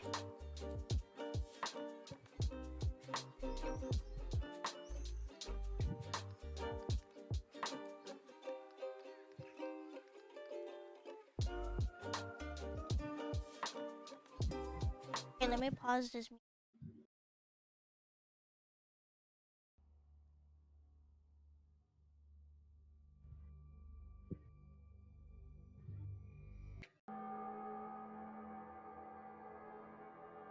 Quicker story. Okay.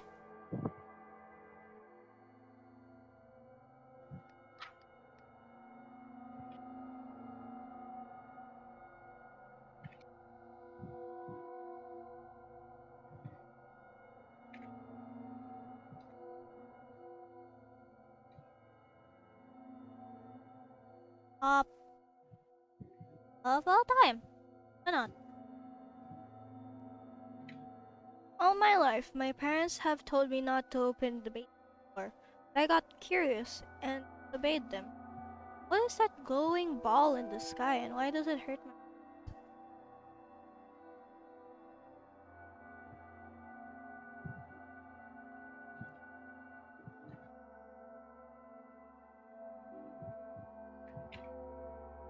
basement door? They trapped them in the basement?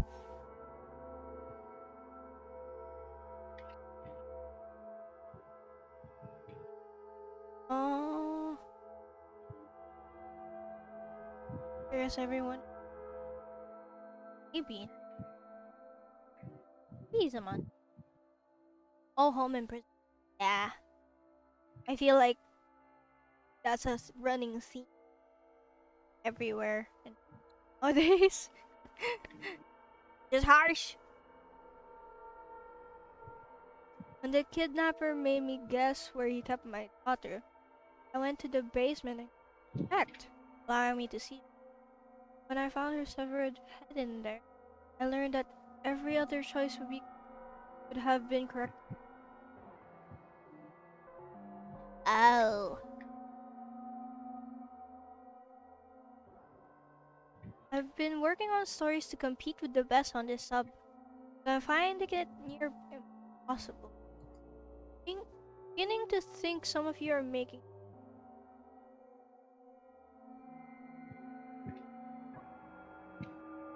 Whenever I considered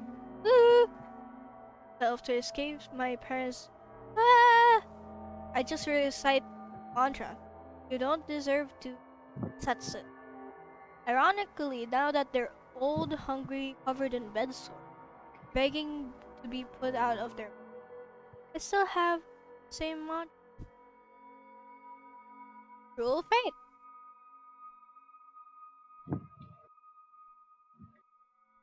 She said last time we're stuck in a time loop, which pisses me off because that's what she said last time. We're stuck in a time loop.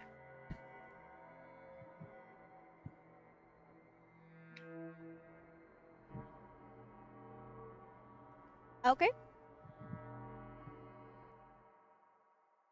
I framed the first letter I got as a police from a woman thanking me after I'd support her through her daughter's jisatsu.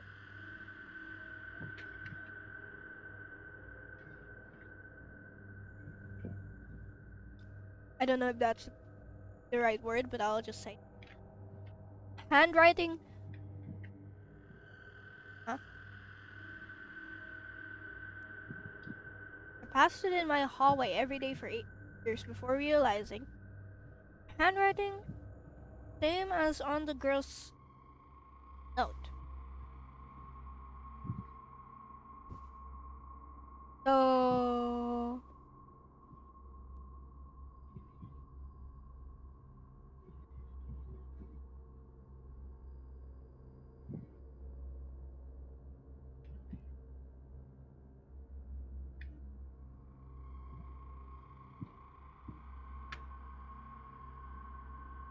that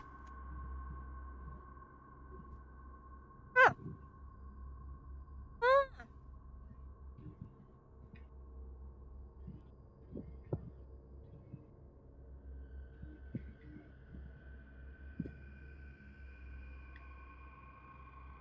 Now be careful, that line of rock salt is the only thing keeping them out, man said. Welcoming my sea salt clarified. Sea salt out.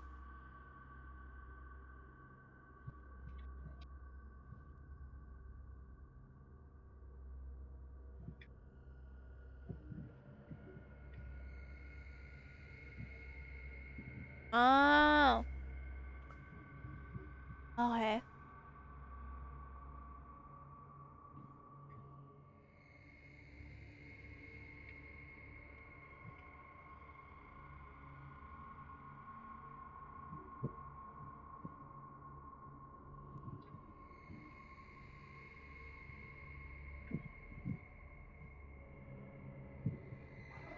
So it turns out you can feel everything that happens to your body after. Uh, I suppose I should be flattered that my husband's so attractive after all these years. Eee! Eee! Ugh. Disgusting! What the fuck happened? Fuck. It says the two-sentence horror. So it It's okay, turns you don't out have to you read can it feel again. everything that happens to your body after. It's okay, you don't have to read it again. You Jesus Christ, understand, okay. right? Yeah, I just understand. It was loading in my brain, okay? What the fuck? When the tsunamis hit, most of evacuated. Feeling the trickle of water rise to my chin, I let of the prison bars in between. Ooh, what a way to dance! Oh, welcome to Two Senses Horror. Well, I think it's much more horrible if you go to Reddit 50/50. What I know, not sure though.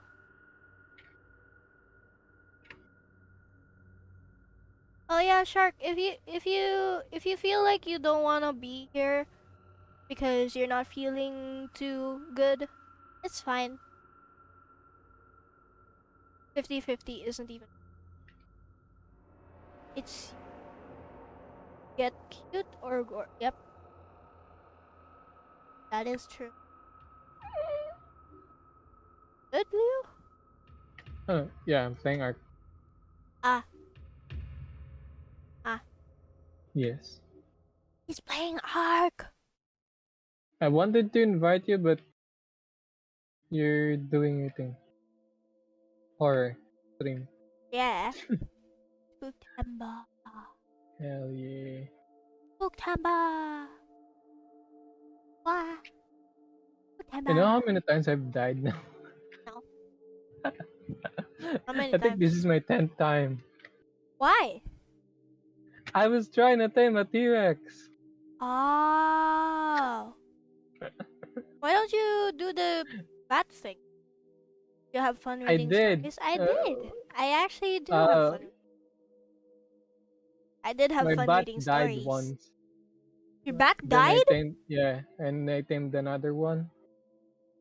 And I died from a bat cave because there is so many bats.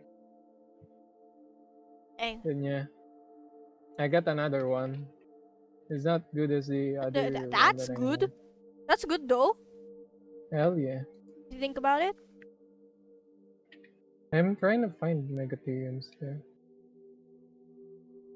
But yeah, Oh yeah, uh, Shark. Uh, uh, are you? You know, as I said, if you don't feel too good, you don't wanna be fine. it is still here. It's okay. I mean, he'll leave if he feels like it. Yeah, But he's still here. He still wants to support you for now. So just do your thing, I guess. yeah. There's also that. I Yeah. really appreciate that you staying here. But you know, if you feel, I'll support you while I still can. Yeah, that's what I'm trying to say.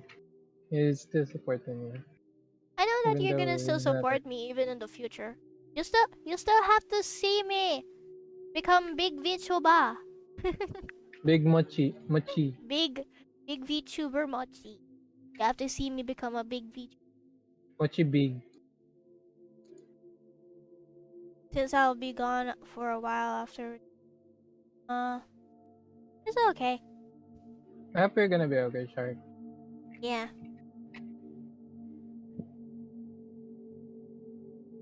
you'll get there. Uh, Not gonna lie. Nowadays, Huh? I'm just dreaming about the day that when I Are just you wake up, I'm suddenly like, oh famous? Yeah, I don't know why. Yeah. It's just a thing, and I'm I just mean, like, I mean, stop it. I, that happens to me too when I was just singing at Discord. When I was like dreaming of just becoming big on like or being friendly to everyone just Ah, yeah. by singing. Remember that day? Yeah, Yeah, I remember that day. You kept singing to everyone. yeah. Everyone! Kept I singing to even make everyone sing, yeah. even you.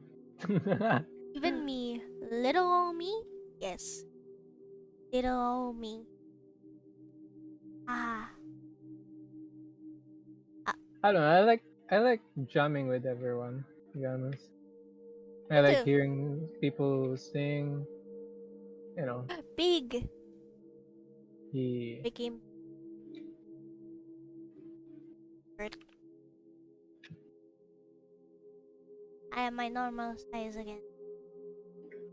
Big Chi, Big Chi! Big Chi! Yeah. Mochi huge. But yeah. But I yeah, don't I keep ah. I mean, it's a I dream, also okay? I also hope that And Jesus is doing alright, because yeah, I hope everyone is doing alright. yeah. And Even there you, Mochi. I just hope that Jesus is not planning for another raid to come my way, and I'm just gonna be like, dead. No, that type of thing. Because there's True. always. For my last wish, I wish for my dad to be alive again. I stood atop of his grave and smiled, imagining him screaming and clawing at his coffin lid, as he did 2 previous times I went back.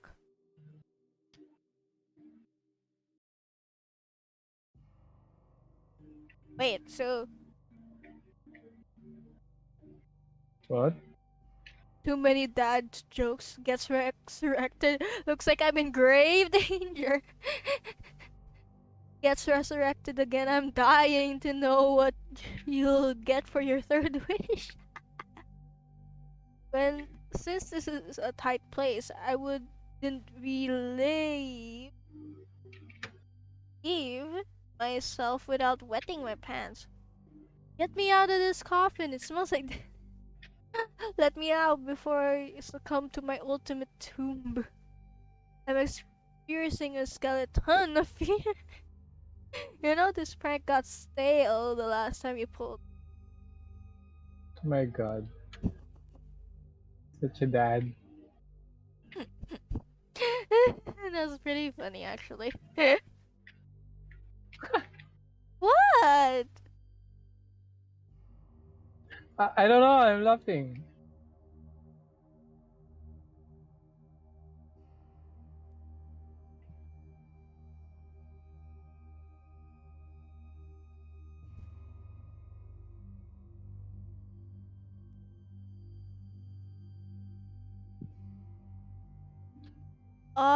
So it's 2020. The traveler said.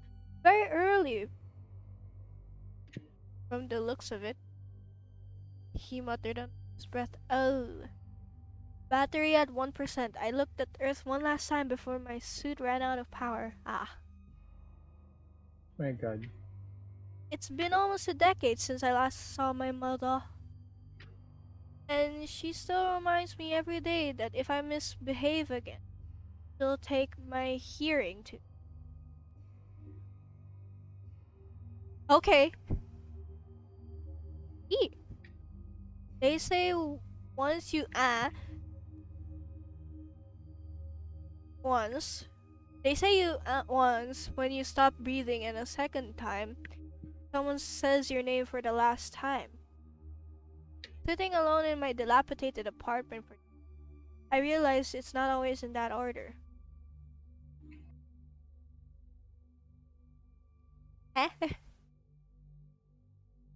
I don't get it. Yesterday, I visited my boyfriend, who's serving a life sentence in prison.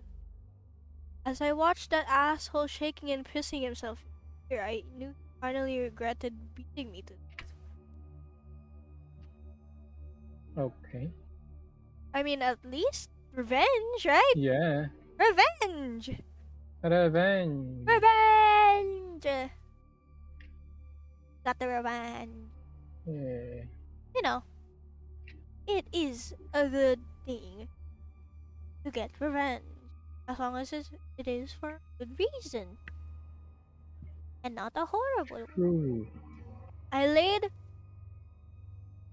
You laid an egg? paralyzed, patiently waiting for the curse to be lifted by true love's kiss. When the prince came, he... Ah, never mind. Bullets... Never mind.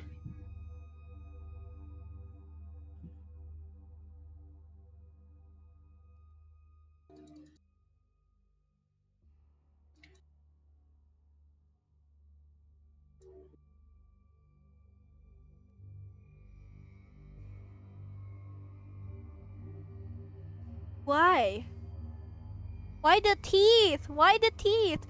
That made me sit in the chair while he tied the string to my tooth to the doorknob. Before he slammed the door, he said, "Tell me where mommy went and we can stop doing this."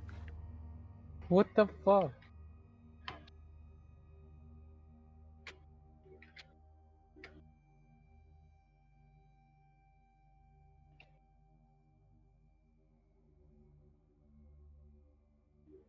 Like, like why?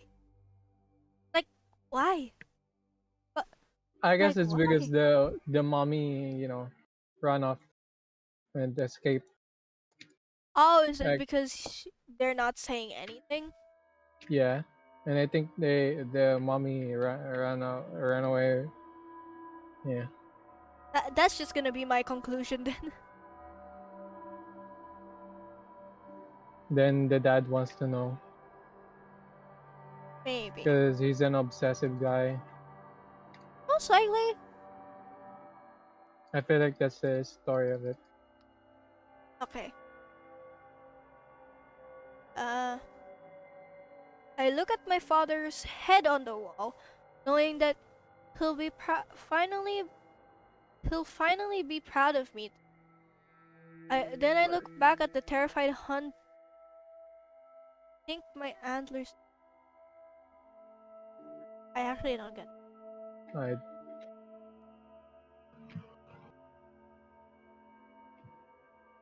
okay.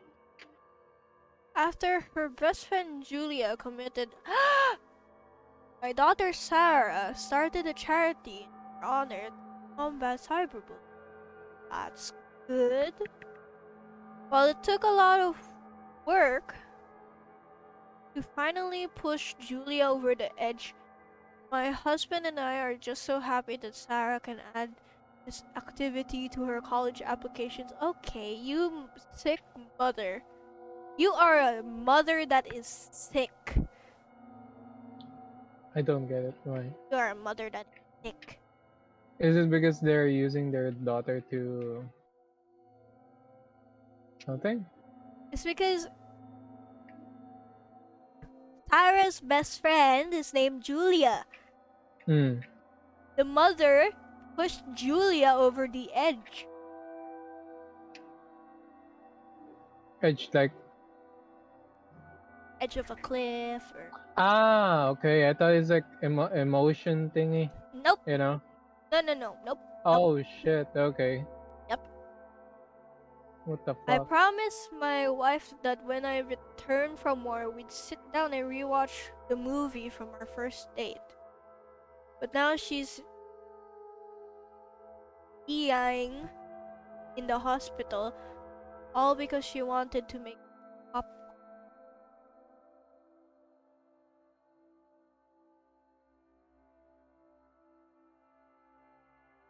Okay. Okay, I don't get that one. I don't get it. After giving birth, when I asked the young color nurse, will be back with my baby. There's apparently no nurses at this. Oh no.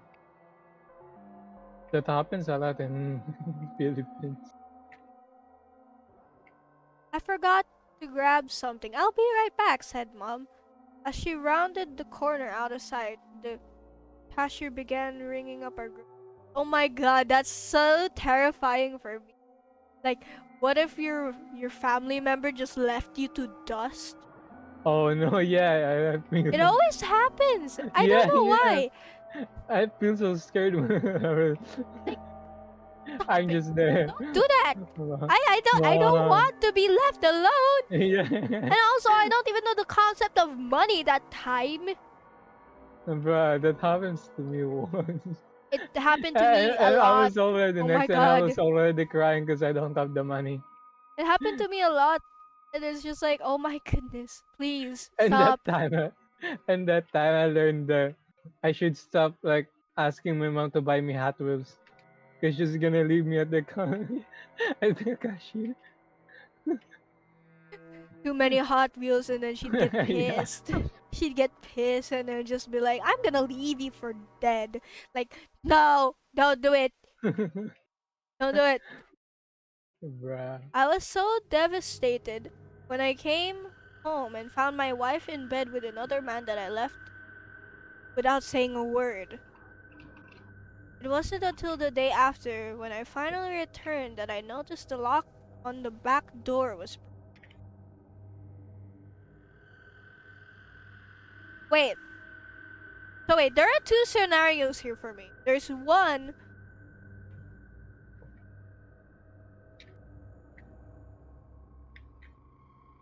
th- I just there's read one the where it's comments. like, it's either another man did something to the wife in the bad way, or did something in the sexual manner.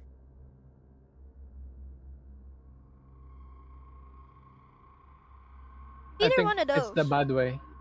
Yeah, I think it's the bad way. I mean, it's horror. It's called, In his last the days, Grandpa would weep and rave about the fires of heck, and I wondered how such a good man fears such a thing. After the funeral, I found the photographs and learned for the first time that in his days in Buchenwald had not been spent as a prisoner. I well, Okay, I don't get this one. yes, man. I guess my brain ain't too too big.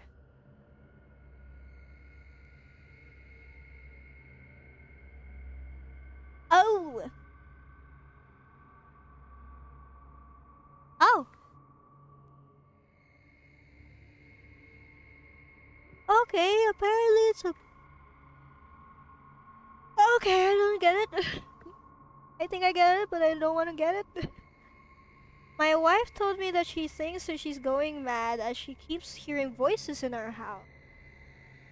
After she committed, my girlfriend helped me remove all the hidden speakers from around the house. Okay. Why would you? Why? You could have Okay. just had a divorce, man. True. You could have just had a divorce. Bruh. Bruh. He he Fucking could sick have just fuck. had a divorce. Oh my goodness. If you cheat on your wife, then you should just have a divorce.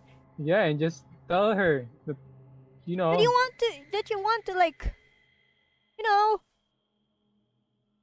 just end the tell her that she relationship. plays a lot of speaker around. Like what if she was what if she was already getting used to it and then she was just like, "Oh yeah, yeah, yeah, yeah. I already got And used she to it." started Then talking how are you to supposed to make it? Divorce is costly. Well, they shouldn't have gotten married in the first place. True. If that guy was just like, "Oh yeah, let me just torture this woman and essentially inherit everything that she owns afterwards." True. Like, bruh, what the True. heck is that decision? Young love and stupidity to yeah, it is. Like, why? Why? At least get a good wow, a girlfriend or something. Not someone that will be like, oh yeah, this is a good idea. This is a good idea. Never True. know how it is to be with someone unless you live with them. But then the girlfriend was in it. The girlfriend was in it. They wanted to be in it, and then they were just like, oh yeah, let's just do the most torturous way possible. And then chose this route. Like, what the heck? I mean, it was a big brain move, but what the fuck? That's fucked up. I didn't understand his sexual attraction to me. I tried to tell his wife, but it's not like she could understand my barking. Holy God. I mean, if the speaker stuff failed, they'd have to and put it up as These repercussion. I guess so. And imagine if the But wife started speaking to the speakers. but wouldn't that be so expensive though? Like having so many speakers in the house and just like I mean, you can buy some at cheap the speakers. walls as well? The hidden speakers? You would at least try to well, for me, alright. I don't know if this is possible in any general scenario, but like for me, whenever I hear something, I usually go to the source, like go a bit nearer and nearer and nearer to You it. hear stuff, Mochi? Oh no, maybe there's like speakers around you too. Don't need inside the walls, hidden in cabinets, drawers, and plant pots. True. That's the thing. Whenever I hear something, I usually go to the source. And then, You hear some stuff, Mochi? Oh my god, yeah. Mochi. Okay, I'm just kidding.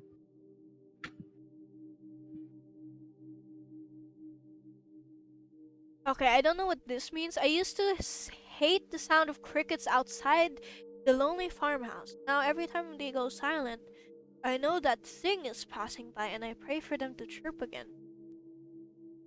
What thing? Just frogs. Wow. Wait, what did they say about where they live? Like farmhouse? Lonely farmhouse. It's scary and alone. The farmhouse is so quiet.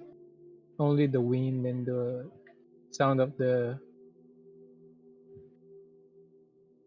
farm grass, I think. I don't know. Okay, this one I don't get. It says first sentence and second sentence. But S and O is capital. First sentence, and I'm not. I don't have brain for that. All I can see is SOS. Okay, never.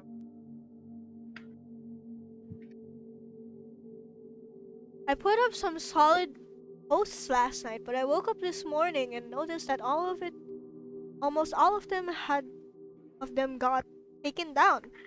Uh, I can't help but wonder if they made pants. Eh, I can't help but wonder if they made it past the fence this easy. Who's to say they aren't already inside?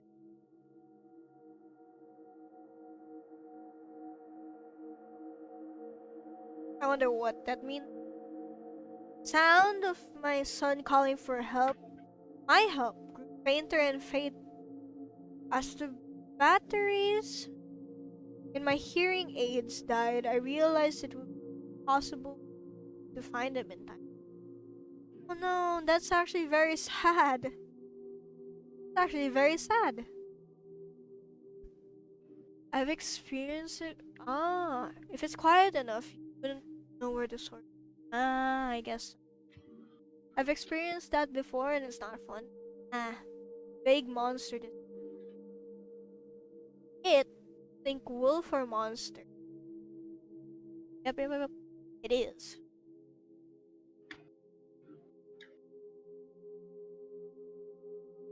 911, what's your emergency? I asked and listened to the quiet sobs of a little kid at the end of the line. I think my dad wants to me. the girl said and cried, making me freeze on the spot as I recognized my daughter's voice. Oh no. Wait, there are two situations to this. It's either a random dad or a sugar dad. I won't go further. That means, yeah. Okay, Mochi, what are you? There's It's a sugar dad. you shouldn't. It's a kid. What? Tish. It's a kid. I Like, don't know. You'll never know what children are doing nowadays. They know a lot of shit. what the fuck is? What do What you the? mean? It is possible. What? Don't tell me that you Bruh. don't think about that. I know I that do, I but that's fucked up. It's a kid. It says well, kid, not teen. I don't know. It's either a ghost or something. I wouldn't. It might be their dad, like their actual husband. Did you think about that? Maybe Like it's a that's, you know. or a husband relationship or a wife and wife and husband Okay, I relationship. don't get you I don't know. anymore. You know, It's okay. like a gay relationship or a lesbian relationship. No, those. Okay, you're overthinking this now. I'm going to leave this sub. The crew looked on in terror as their captain opened the hatch at a depth of 2 feet. After I myself to escape my tormentor, I lost all of my memories as I was reincarnated as a new body. The mother held her newborn child in her arms. Did you think you could get away that easy?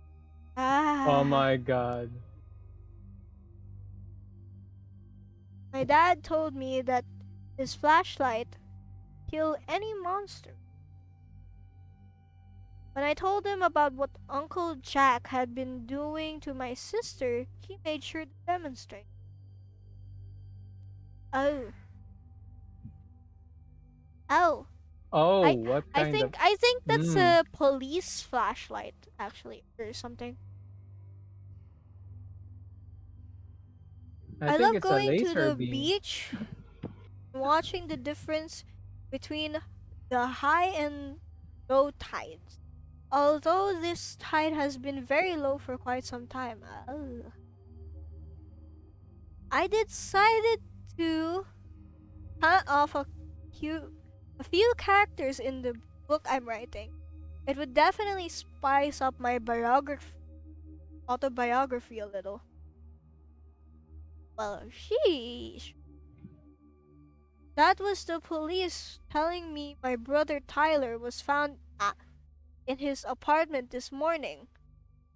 I told my boyfriend, my breath shaking, talking.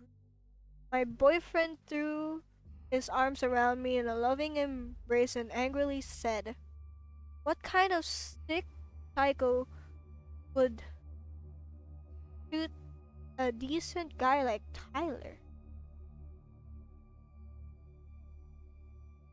Wait, huh? Oh. Hmm. It's Wait. because they didn't know that he got Yeah. shot. Yeah. Tyler. No, it's their boyfriend, not Tyler. Tyler is the Tyler's brother. oh, food. Yes, food.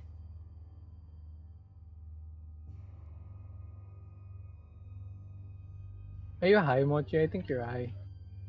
Yeah.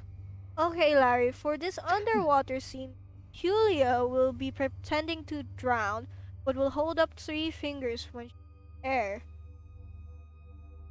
Okay, Julia, you need air during your underwater scene. Just wave your hands, and Larry will hand you the scuba mask. Okay, whoever the heck is that? F you. Fuck Why? you. Because they said two different things.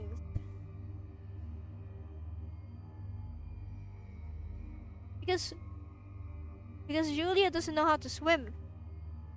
Uh, And the director or whoever the fuck says, "Okay, Larry, for this underwater scene, Julia will be pretending to drown but will hold up three fingers when she needs air." And then Julia, they said they said, "Okay, Julia, you need air during your underwater scene. Just wave your hands and Larry will hand you the scuba mask." okay. I think I'm blind. Okay. "It's okay, darling. The new babysitter is here to put you to bed," my mother said as she hugged the young woman behind her. I'm surprised she couldn't feel me shaking. I looked upon the face that I had been seeing outside of my window for weeks. Okay, I don't get that one.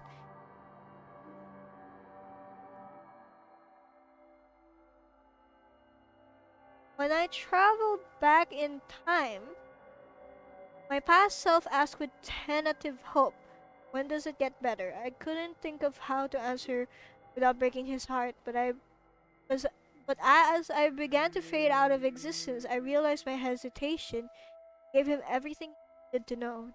Damn.